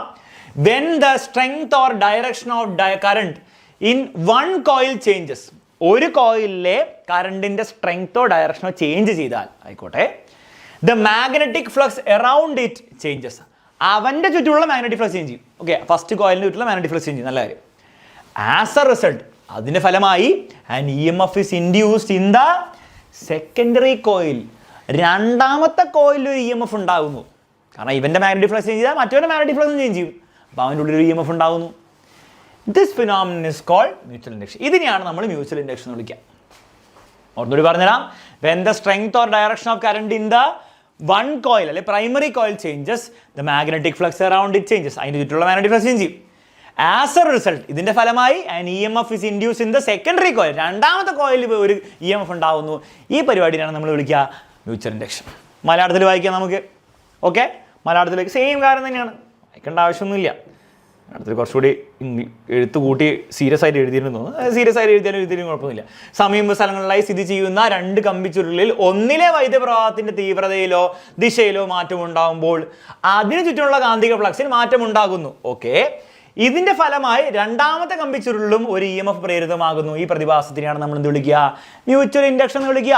ഖത്തം. മ്യൂച്വൽ ഇൻഡക്ഷൻ സെറ്റാണ്. ഇനി സാർ മ്യൂച്വൽ ഇൻഡക്ഷൻ എത്ര ചോദിക്കുള്ളൂ? അല്ല, മ്യൂച്വൽ ഇൻഡക്ഷൻ കുറച്ചുകൂടി കാര്യങ്ങൾ ചോദിക്കും. ഞാൻ നിങ്ങളോട് പറഞ്ഞു, ഞാനിവിടെ AC സോഴ്സ് വെച്ചപ്പോൾ സ്വിച്ച് ഓൺ ആക്കിയപ്പം എന്താണ് ഇവിടെ മാഗ്നറ്റിക് ഫ്ലക്സ് ചേഞ്ച് ചെയ്തുകൊണ്ടേയിരുന്നു. കാരണം AC സോഴ്സ് കറണ്ട് മാറിക്കൊണ്ടിരിക്കുകയാണല്ലോ, മാഗ്നറ്റിക് ഫ്ലക്സ് ചേഞ്ച് ചെയ്തുകൊണ്ടിരിക്കും. അപ്പോൾ അവിടെയും മാഗ്നറ്റിക് ഫ്ലക്സ് ചേഞ്ച് ചെയ്തു, ബൾബ് കത്തിക്കൊണ്ടിരിക്കും. എൻ്റെ ചോദ്യം, AC സോഴ്സിന് പകരം ഞാനിവിടെ DC തന്നെ ഉപയോഗിച്ചാലോ? ഇവിടെ DC തന്നെയാണ്, സ്വിച്ച് ഓൺ ആക്കി, ആ ബൾബ് കത്തുമോ? അല്ലെങ്കിൽ ചോദ്യം കുറച്ചുകൂടി ക്ലിയർ ആയി പറയാം, ഈ ബൾബ് കത്തിക്കൊണ്ടേയിരിക്കുമോ? ഈ ബൾബ് കത്തിക്കൊണ്ടേയിരിക്കുമോ? ഇല്ല. കാരണം ഡി സി ആണ് എന്താ പ്രശ്നം? ഡി സി ആണ് പ്രശ്നം എന്ന് വെച്ചാൽ കറണ്ട് കോൺസ്റ്റൻ്റ് ആണ്. കറണ്ട് കോൺസ്റ്റൻ്റ് ആണ്. അതുകൊണ്ട് തന്നെ ഉള്ളിലുള്ള മാഗ്നറ്റിക് ഫ്ലക്സും കോൺസ്റ്റൻ്റ് ആണ്. മാഗ്നറ്റിക് ഫ്ലക്സിൽ വ്യത്യാസം ഉണ്ടാവില്ല. അപ്പോൾ അവൻ്റെ മാഗ്നറ്റിക് ഫ്ലക്സിൽ വ്യത്യാസം ഉണ്ടാവില്ല. മാഗ്നറ്റിക് ഫ്ലക്സിൽ വ്യത്യാസം ഉണ്ടെങ്കിലല്ലേ ഇ എം എഫ് ഉണ്ടാവുള്ളൂ. ഇല്ല, മാഗ്നറ്റിക് ഫ്ലക്സിൽ വ്യത്യാസമൊന്നും ഇല്ല. എന്തിനാ ഇ എം എഫ് ഉണ്ടാവുന്നത്? ഇ എം എഫ് ഉണ്ടാവില്ല, ബൾബ് കത്തൂല. അപ്പം ഇവിടെ ഒരു ഡി സി ബാറ്ററിയാണ്, ആ ബൾബ് കത്തിക്കൊണ്ടിരിക്കില്ല. കത്തിക്കൊണ്ടിരിക്കില്ല എന്ന് പറയാൻ കാരണം എന്താ അറിയോ? വേണമെങ്കിൽ കത്തിക്കാം. ഡി സി ബാറ്ററി വെച്ചിട്ട് വേണ ബൾബിനേക്ക് കത്തിക്കാം. എങ്ങനെ കത്തിക്കാൻ അറിയോ? ഈ സ്വിച്ച് നിങ്ങൾ ഓൺ ആക്കുന്ന സമയം എന്താ സംഭവിക്കുക? കറണ്ട് പെട്ടെന്ന് വർദ്ധിക്കും അല്ലേ? ആദ്യം കറണ്ട് ഇല്ലായിരുന്നല്ലോ, 0 കറണ്ട് അല്ലേ. പെട്ടെന്ന് കറണ്ട് 0 10 ആംപിയറിലേക്ക് വർദ്ധിക്കും. അപ്പോൾ കറണ്ട് ഇൻക്രീസ് സമയത്ത് എന്താ സംഭവിക്കുക? മാഗ്നറ്റിക് ഫ്ലക്സും ഇൻക്രീസ് ചെയ്യും. അപ്പോൾ അവൻ്റെ മാഗ്നറ്റിക് ഫ്ലക്സ് ഇൻക്രീസ് ചെയ്യും. അപ്പോൾ ആ ഇൻക്രീസ് ചെയ്യുന്ന ചെറിയൊരു കുറച്ച് മില്ലി സെക്കൻഡ് എന്താണ്, ബൾബ് ഒന്ന് കത്തും. പക്ഷെ അപ്പം തന്നെ ബൾബ് ഓഫ് ആവും. അപ്പോൾ സ്വിച്ച് ഓൺ ആക്കുമ്പോൾ ഒന്ന് കത്തും. അതേസമയം സ്വിച്ച് ഓഫ് ആക്കുമ്പോഴും കത്തില്ലേ? കാരണം സ്വിച്ച് ഓഫ് ആകുമ്പോൾ കറണ്ട് പെട്ടെന്ന് ഒന്ന് കുറയും. 10 ആംപിയർ 0 ആംപിയറിലേക്ക് കുറയും. അപ്പോൾ മാഗ്നറ്റിക് ഫ്ലക്സും പെട്ടെന്ന് കുറയും. അവൻ്റെ മാഗ്നറ്റിക് ഫ്ലക്സും കുറയും. ബൾബ് വീണ്ടും ഒന്ന് കത്തും. അപ്പോൾ സ്വിച്ച് ഓൺ ആകുമ്പോൾ കത്തും, ഓഫ് ആകുമ്പോൾ അപ്പോൾ ആ ബൾബ് കത്തിക്കൊണ്ടിരിക്കില്ല. ഓൺ ആക്കുമ്പോൾ കത്തും, ഓഫ് ആവും. വീണ്ടും ഓഫ് ആക്കുമ്പോൾ കത്തും, ഓഫ് ആവും. അപ്പോൾ കത്തിക്കൊണ്ടിരിക്കണമെങ്കിൽ ഒന്നെങ്കിൽ നിങ്ങൾ എന്നാക്കി വിളിക്കണം, it is not practically possible. അല്ലെങ്കിൽ നിങ്ങൾ AC സോഴ്സ് എടുത്ത് ഫിറ്റ് ചെയ്യണം. അപ്പോൾ DC ബാറ്ററി കത്തിക്കില്ല എന്ന് പറയാൻ പറ്റില്ല. കണ്ടിന്യൂസ്ലി സുസ്ഥിരമായിട്ട് നിങ്ങൾക്ക് കിട്ടില്ല, ബൾബ് കത്തിക്കൽ പരിപാടി നടക്കില്ല. ഓക്കെ, അപ്പോൾ ആ ഒരു കാര്യം കൂടെ മനസ്സിൽ ഓർത്ത് വെച്ചോളൂ. പരീക്ഷയിൽ ഇതിനു മുമ്പ് ഒരു ചോദ്യം ഇങ്ങനെ വന്നിട്ടുണ്ട്, ഇത് ഓൺ ആക്കുമ്പോൾ പെട്ടെന്ന് ബ്രൈറ്റ്നസ് വരുമോ? വരും, പക്ഷേ വളരെ കുറച്ച് നേരത്തേക്ക് മാത്രം. അപ്പോൾ മ്യൂച്വൽ ഇൻഡക്ഷൻ കൂടുതലായിട്ട് ഒന്നും പഠിക്കാനില്ല. നെക്സ്റ്റ് പഠിക്കാനുള്ള ഐറ്റമാണ് മക്കളെ നമ്മുടെ ട്രാൻസ്ഫോർമർ. മക്കളെ ട്രാൻസ്ഫോമറിൻ്റെ പണി എന്താണ്? വോൾട്ടേജിനെ കൂട്ടുക അല്ലെങ്കിൽ വോൾട്ടേജിനെ കുറയ്ക്കുക. വോൾട്ടേജിനെ കൂട്ടുന്ന ട്രാൻസ്ഫോമർ സ്റ്റെപ്പ് അപ്പ് ട്രാൻസ്ഫോമർ, വോൾട്ടേജിനെ കുറയ്ക്കുന്ന ട്രാൻസ്ഫോമർ സ്റ്റെപ്പ് ഡൗൺ ട്രാൻസ്ഫോമർ. ഏത് ട്രാൻസ്ഫോമർ ആണെങ്കിലും വർക്കിംഗ് പ്രിൻസിപ്പിൾ എന്ത് തന്നെയാണ് മക്കളെ?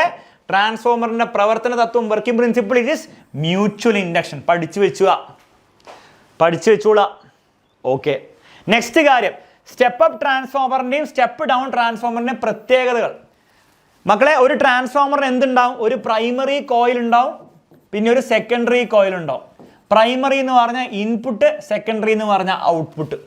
പറയും മക്കളെ, സ്റ്റെപ്പ് അപ്പ് ട്രാൻസ്ഫോമറിൽ പ്രൈമറി വോൾട്ടേജ് ആണോ സെക്കൻഡറി വോൾട്ടേജ് ആയിരിക്കും കൂടുതൽ? സാർ സ്റ്റെപ്പ് അപ്പ് എന്ന് പറഞ്ഞാൽ വോൾട്ടേജ് കൂട്ടുന്ന ട്രാൻസ്ഫോമറാണ്. അപ്പോൾ കുറഞ്ഞ പ്രൈമറീനെ കൂടുതൽ സെക്കൻഡറി ആക്കി മാറ്റുകയാണ്. സെക്കൻഡറിയിൽ എത്തുമ്പോൾ വോൾട്ടേജ് കൂടണ്ടേ? അപ്പോൾ സെക്കൻഡറി വോൾട്ടേജ് ആയിരിക്കും പ്രൈമറി വോൾട്ടേജിനെക്കാളും കൂടുതൽ. സ്റ്റെപ്പ് അപ്പ് ട്രാൻസ്ഫോമർ ക്ലിയർ ആണ്, മനസ്സിലാക്കാൻ ബുദ്ധിമുട്ടില്ല. അപ്പോൾ സ്റ്റെപ്പ് ഡൗൺ ട്രാൻസ്ഫോമറിലോ വോൾട്ടേജ് കുറയ്ക്കുകയല്ലേ ചെയ്യുക. അപ്പോൾ പ്രൈമറിയിൽ കൂടുതലും സെക്കൻഡറിയിൽ കുറവായിരിക്കും. അപ്പോൾ ഇൻപുട്ടിൽ കൂടുതൽ, ഇൻപുട്ട് എന്ന് പറഞ്ഞാൽ പ്രൈമറി, അതിൽ കൂടുതലും സെക്കൻഡറിയിൽ എത്തുമ്പോൾ സ്റ്റെപ്പ് ഡൗൺ ചെയ്യും, സെക്കൻഡറിയിൽ കുറവായിരിക്കും. ഇത് ഓർത്ത് വെക്കാൻ ബുദ്ധിമുട്ടില്ല. അപ്പോൾ ഈ ഒരു കാര്യമാണ് ട്രാൻസ്ഫോമർ സ്റ്റെപ്പ് അപ്പ് ആണോ സ്റ്റെപ്പ് ഡൗൺ ആണോ അല്ലയോ എന്ന് തീരുമാനിക്കുക. വോൾട്ടേജ് ആണ്, കറണ്ട് അല്ല തീരുമാനിക്കുക. കറണ്ട് എവിടെയാണ് കൂടുതൽ നോക്കിയിട്ട് നിങ്ങൾക്ക് സ്റ്റെപ്പ് അപ്പ് ആണോ സ്റ്റെപ്പ് ഡൗൺ ആണോ തീരുമാനിക്കാനില്ല. വോൾട്ടേജ് എവിടെയാണ് കൂടുതൽ, അതിൻ്റെ അടിസ്ഥാനത്തിലാണ് സ്റ്റെപ്പ് അപ്പ് ആണോ സ്റ്റെപ്പ് ഡൗൺ ആണോ തീരുമാനിക്കുക. വോൾട്ടേജ് പ്രൈമറിയിൽ സെക്കൻഡറിയിലാണ് കൂടുതലെങ്കിൽ ഔട്ട്പുട്ടിലാണ് കൂടുതൽ സ്റ്റെപ്പ് അപ്പ് ട്രാൻസ്ഫോമർ, പ്രൈമറിയിലാണ് കൂടുതലെങ്കിൽ സ്റ്റെപ്പ് ഡൗൺ ട്രാൻസ്ഫോമർ. മക്കളെ വോൾട്ടേജ് എവിടെയാണോ കൂടുതൽ അവിടെ നമ്പർ ഓഫ് ടേൺസും കൂടുതലായിരിക്കും. സെക്കൻഡറിയിലാണ് വോൾട്ടേജ് കൂടുതലെങ്കിൽ സെക്കൻഡറിയിൽ നമ്പർ ഓഫ് ടേൺസ്, ചുറ്റുകളുടെ എണ്ണം കൂടുതലായിരിക്കും.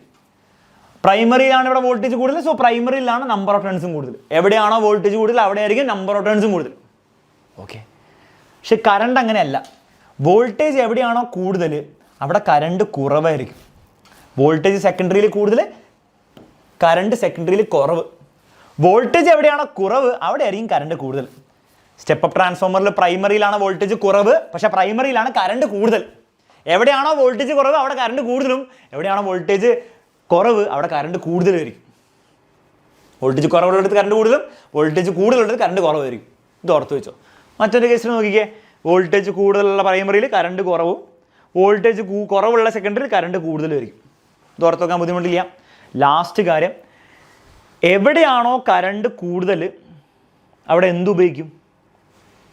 ഫോർ എക്സാമ്പിൾ ഇവിടെ കറണ്ട് എവിടെയാണ് കൂടുതൽ? പ്രൈമറിയിലല്ലേ കറണ്ട് കൂടുതൽ. അപ്പം കൂടുതൽ കറണ്ടിലെടുത്ത് തിക്ക് വയസ് ഉപയോഗിക്കും. അപ്പോൾ ഇവിടെ തിക്ക് വയസ് are used in primary.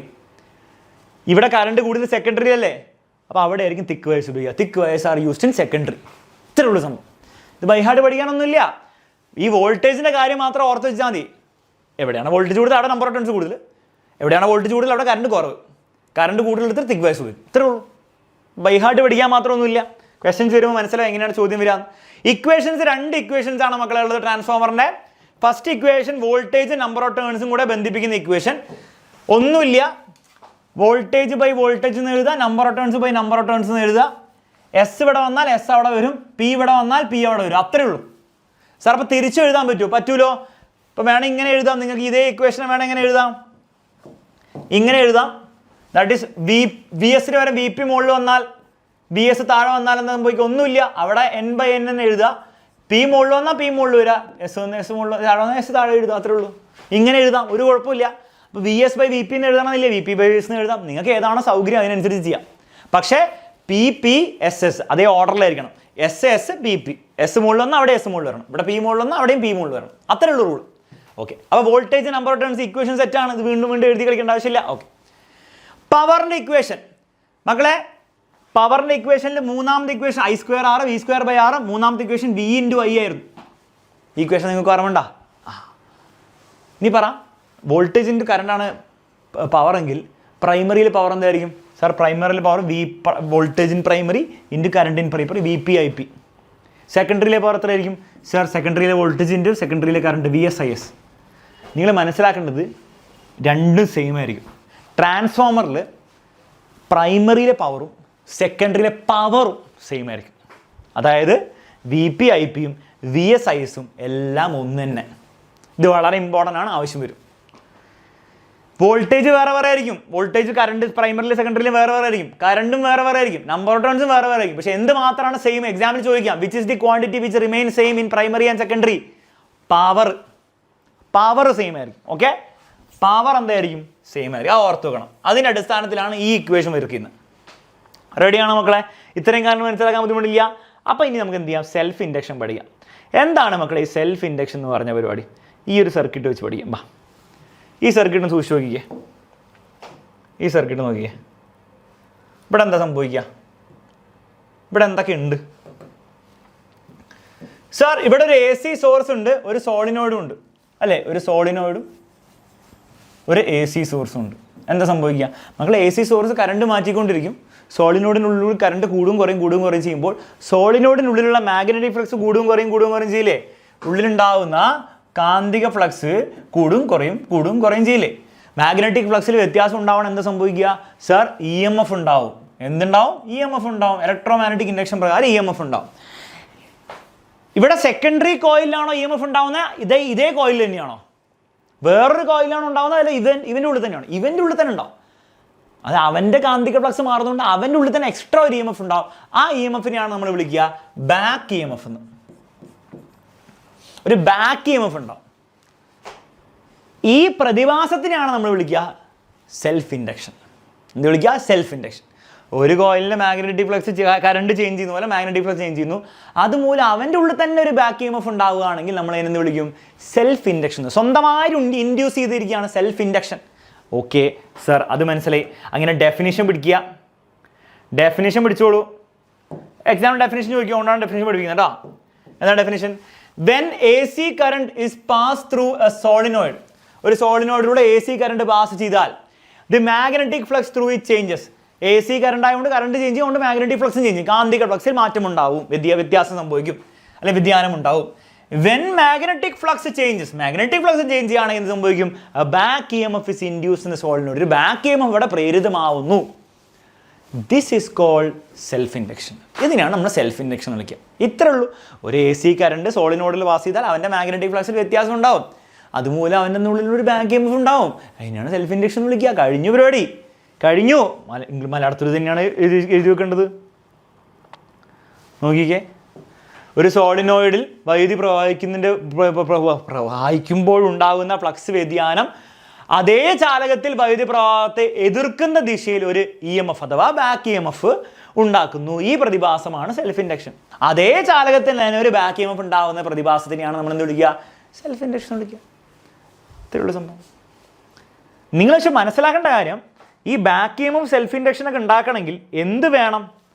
Solenoid മതിയോ? പോരാ. AC സോഴ്സ് മാത്രം മതിയോ? പോരാ.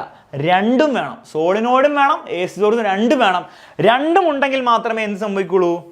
ബാക്കി EMFും സെൽഫ് ഇൻഡക്ഷനൊക്കെ സംഭവിക്കുള്ളൂ.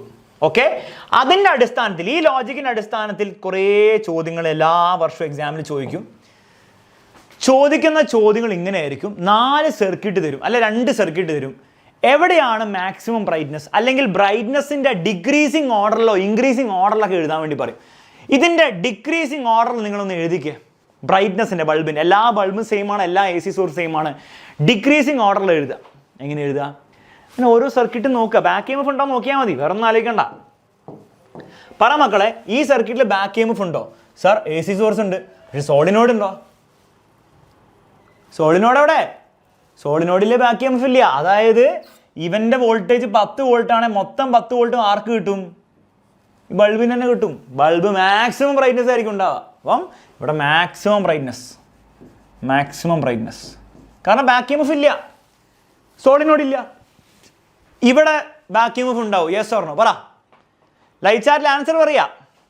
അയ്യേ ലൈവ് ചാറ്റിൽ ഐനിയുടെ ഫ്രണ്ട്, ഐനിയുടെ ബെസ്റ്റ്. അയ്യേ നടക്കേട്. പറ. AC സോഴ്സ് എടോ സോളിനോഡ്, പക്ഷേ AC സോഴ്സ് വേണ്ടേ? AC സോഴ്സും വേണം, സോളിനോഡ് രണ്ടും വേണം. AC സോഴ്സ് ഇല്ല, അപ്പോൾ ബാക്ക് EMF ഉണ്ടാവോ? ബാക്ക് EMF ഉണ്ടാവില്ല. ഇത് 10 വോൾട്ടാണ്, മൊത്തം 10 വോൾട്ട് ആർക്ക് കിട്ടും? ഇവന് തന്നെ കിട്ടും. സാർ സോളിനോഡ് ഉണ്ടല്ലോ. സോളിനോഡ് ഉണ്ടായിട്ട് കാര്യമില്ല. AC സോഴ്സ് ഉണ്ടല്ലേ കറണ്ട് മാറുള്ളൂ. കറണ്ട് മാറിയല്ലേ മാഗ്നറ്റിക് ഫ്ലക്സ് മാറുള്ളൂ. മാഗ്നറ്റിക് ഫ്ലക്സ് മാറിയല്ലേ ബാക്ക് EMF ഉണ്ടാവുള്ളൂ. പക്ഷേ DC ആണ്, കറണ്ട് മാറത്തില്ല, മാഗ്നറ്റിക് ഫ്ലക്സ് മാറത്തില്ല, EMF എക്സ്ട്രാ EMF ഉണ്ടാവില്ല. ബാക്ക് EMF 0 ആയിരിക്കും. മൊത്തം 10 വോൾട്ട് ബൾബിന് കിട്ടും. സോ ബ്രൈറ്റ്നസ് എന്തായിരിക്കും? മാക്സിമം ബ്രൈറ്റ്നസ് ആയിരിക്കും ഇവിടെ. അപ്പോൾ രണ്ടിടത്തും ബ്രൈറ്റ്നസ് സെയിം ആയിരിക്കും സാർ. അതെ, 2 സെയിം ബൾബ് സെയിം വോൾട്ടേജും ആണെങ്കിൽ ബ്രൈറ്റ്നസ് സെയിം ആയിരിക്കും, സെയിം ബ്രൈറ്റ്നസ് ആയിരിക്കും. എന്നാൽ ഇവിടെയോ C എന്ന് പറഞ്ഞ സർക്യൂട്ടിൽ ബാക്ക് EMF ഉണ്ടാവില്ലയോ മകളെ? പറ. C എന്ന് പറഞ്ഞ സർക്യൂട്ടിൽ ബാക്ക് EMF ഉണ്ടാവില്ലയോ? ആ സാർ, സിയിൽ സോളിനോയിഡും ഉണ്ട്, സോളിനോയിഡും ഉണ്ട്, AC സോഴ്സും ഉണ്ട്, രണ്ടും ഉണ്ട്. അപ്പോൾ ഇവിടെ ബാക്ക് EMF ഉണ്ടാവും. അതായത് 10 വോൾട്ട് ഇവൻ കൊടുക്കുകയാണെങ്കിൽ ഇവൻ എന്ത് ചെയ്യും? കുറച്ച് ബാക്ക് EMF ഉണ്ടാക്കും. ലെറ്റ്സ് ഒരു 2 വോൾട്ടാണ് ഉണ്ടാക്കാമെന്ന് വിചാരിക്കുക. അപ്പോൾ ഇവൻ എത്ര കിട്ടുള്ളൂ? 12. 10ഉം 2ഉം 12 ആണോ കിട്ടുക? 10 - 2 8 ആണോ കിട്ടുക? മക്കളെ, ബാക്ക് EMFനെ ബാക്ക് EMF വിളിക്കാൻ കാരണം എന്താ അറിയോ? അവൻ ഈ സർക്യൂട്ടിലെ വോൾട്ടേജിനെ കുറയ്ക്കും. സർക്യൂട്ടിലെ എഫക്റ്റീവ് വോൾട്ടേജിനെ, സഫല വോൾട്ടേജിനെ അവൻ കുറയ്ക്കുകയാണ് ചെയ്യുക. അപ്പം 10ന്ന് 2 കുറച്ച് 8 വോൾട്ടേ ബൾബിന് കിട്ടുള്ളൂ. ബാക്ക് EMF സഹായിക്കുകയല്ല ചെയ്യുക, വോൾട്ടേജിനെ കുറയ്ക്കുകയാണ് ചെയ്യുക. അപ്പോൾ ഈ ബൾബിൻ്റെ ബ്രൈറ്റ്നസ് കുറവായിരിക്കില്ലേ? അപ്പോൾ ബ്രൈറ്റ്നസ് കുറവായിരിക്കും. നമ്പറൊന്നും പറയേണ്ട ആവശ്യമില്ല, ബ്രൈറ്റ്നസ് എന്തായിരിക്കും? കുറവായിരിക്കും എന്ന് പറയാം. കാരണം എന്താണ്? ഇവിടെ ബാക്ക് EMF ഉണ്ടാവുന്നുണ്ട്. ബാക്ക് EMF ഉണ്ടാവുന്നതിൻ്റെ ഫലമായിട്ട് സഫല വോൾട്ടേജ് സർക്യൂട്ടിൽ കുറയുകയാണ് ചെയ്യുക. സോ ബൾബിന് വോൾട്ടേജ് കുറച്ചേ കിട്ടുള്ളൂ, ബൾബിന് ബ്രൈറ്റ്നസും കുറവായിരിക്കും. അത്ര എഴുതി വെച്ചാൽ മതി. ഓക്കെ. ഇവിടെയോ സാർ? ഇവിടെ എന്താ വ്യത്യാസം? AC സോഴ്സ് ഉണ്ട്, സോളിനോഡിൻ്റെ ഉള്ളിൽ പച്ച കളർ സാധനം എന്താണ് മക്കളെ? Soft iron കോറാണ്. സോളിനോഡിനുള്ളിൽ ഈ സർക്യൂട്ടിൽ സോഫ്റ്റ് അയൺ കോറും വെച്ചു, പച്ചിരുമ്പ് വെച്ചു. മക്കളെ, പച്ചിരുമ്പ് വെച്ചാൽ ബാക്ക് EMF കൂടുകയോ കുറയോ? ബ്രൈറ്റ്നസിൻ്റെ ആരാണ് നിൽക്കട്ടെ, ബാക്ക് EMF കൂടുകയോ കുറയോ? സാർ, പച്ചിരുമ്പ് വെച്ചാൽ ബാക്ക് EMF കൂടും. അപ്പോൾ ഇവിടെ ബാക്ക് EMF കൂടും. അതായത് 10 വോൾട്ട് AC സോഴ്സ് കൊടുത്താൽ ബാക്ക് EMF നേരത്തെ 2 വോൾട്ടല്ലേ കിട്ടുള്ളൂ, ഇവിടെ വല്ല 3 വോൾട്ട് ആയിരിക്കും. അപ്പോൾ ഇവന് എത്ര കിട്ടുള്ളൂ? 10ന്ന് 3 കുറച്ച് ഇവന് 7 കിട്ടുള്ളൂ.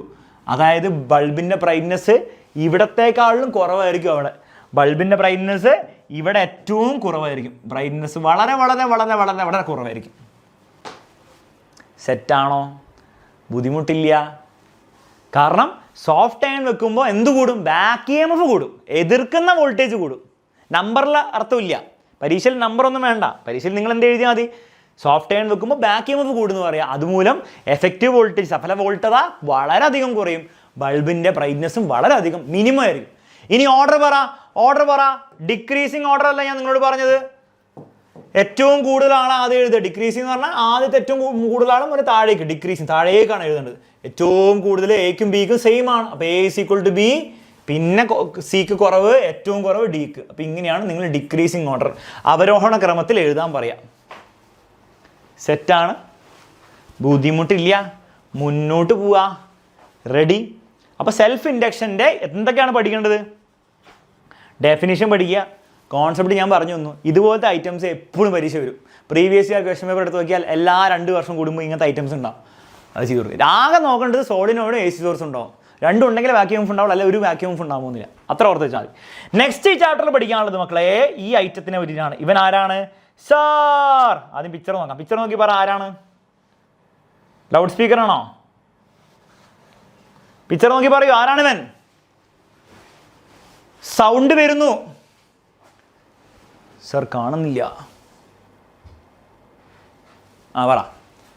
സൗണ്ട് വരുന്നു, പുറത്തേക്ക് ഇലക്ട്രിക്കൽ സിഗ്നലാക്കി മാറ്റുന്നു. ആരാണിവൻ? മൈക്രോഫോൺ. അല്ലേ തന്നെ ഈ വി ഷേപ്പ് കണ്ടില്ലേ, ഉറപ്പിച്ചോ അത് ലൗഡ് സ്പീക്കർ അല്ല, മൈക്രോഫോണാണ്. ലൗഡ് സ്പീക്കറാണ് ഒരു വി ഷേപ്പിൽ ഡയഫ്രം കാണാൻ പറ്റും. അതില്ലെങ്കിൽ മൈക്രോഫോണാണെന്ന് ഉറപ്പിച്ചോ. എന്തായാലും പരീക്ഷയിൽ അങ്ങനെ കാണിക്കും, ചോദിക്കും ഐഡൻറ്റിഫൈ ദിസ് ഡിവൈസ് എന്ന് ചോദിക്കും. അപ്പോൾ നിങ്ങൾ പറഞ്ഞു കൊടുക്കണം. ഓക്കെ, സൗണ്ട് വരുന്നു. ഓർമ്മ 3 പാർട്സ് മാർക്ക് ചെയ്യണം മക്കളെ. ഈ സാധനമാണ് ലൗഡ് സ്പീക്കറിലെ ഡയഫ്രം തന്നെ. ഡയഫ്രകം എഴുതി വെക്കുക. Diaphragm by the way same parts ആട്ടോ ലൗഡ് സ്പീക്കറിന് വരും. ഈ റെഡ് കളറിലും നീല കളറിലും എന്താണ്? പെർമനൻറ്റ് മാഗ്നറ്റ്സ് ആണ്, സ്ഥിരകാന്തങ്ങൾ അല്ലെങ്കിൽ പെർമനൻറ്റ് മഗ്നറ്റ്. ആ സെറ്റ്. പിന്നെന്താണ് മക്കളെ, നമ്മുടെ ലൗഡ് സ്പീക്കറിൽ ഒരു വോയിസ് കോയിൽ ഉണ്ടായിരുന്നില്ലേ? ഇവിടെയും ഉണ്ട് വോയിസ് കോയിൽ. ഇതാ ഈ ഐറ്റം ഇല്ലേ,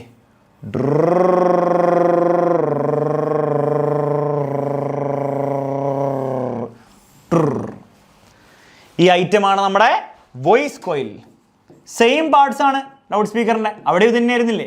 അതെ, പാർട്സ് സെയിം ആണ്. ഡയഫ്രം ഉണ്ട്, പെർമനൻറ്റ് മാഗ്നറ്റ്സ് ഉണ്ട്, വോയിസ് കോയിൽ ഉണ്ട്. 3 എണ്ണം സെറ്റാണല്ലോ. ബുദ്ധിമുട്ടില്ല. മാർക്ക് ചെയ്യാൻ പറഞ്ഞു കഴിഞ്ഞാൽ അല്ല ഐഡൻറ്റിഫൈ ചെയ്യാൻ പറഞ്ഞു കഴിഞ്ഞാൽ നിങ്ങൾക്ക് ചെയ്യാൻ പറ്റും. ഓക്കെ, ഇനി എക്സാമിൽ ചോദിക്കും ഇവൻ്റെ പ്രവർത്തന തത്വം എന്താണ്, വർക്കിംഗ് പ്രിൻസിപ്പിൾ ആണെന്ന് ചോദിക്കും. അപ്പോൾ നിങ്ങൾ എന്താ പറയുക? ലൗഡ് സ്പീക്കറിൻ്റെ വർക്കിംഗ് പ്രിൻസിപ്പിൾ എന്തായിരുന്നു മക്കളെ? ലൗഡ് സ്പീക്കർ ഏത് ചാപ്റ്ററിലാണ് പഠിച്ചത്? കഴിഞ്ഞ ചാപ്റ്ററിലാണ് പഠിച്ചത്. അതിലെ വർക്കിംഗ് പ്രിൻസിപ്പിൾ ഒറ്റ ഉണ്ടായിരുന്നുള്ളൂ, മോട്ടോർ പ്രിൻസിപ്പിൾ. ഈ ചാപ്റ്ററിലെ വർക്കിംഗ് പ്രിൻസിപ്പിൾ എന്താണ്? ഇലക്ട്രോമാഗ്നറ്റിക് ഇൻഡക്ഷൻ ആണ്. സോ ഇലക്ട്രോമാഗ്നറ്റിക് ഇൻഡക്ഷൻ ഓർത്ത് വെച്ചാൽ മതി.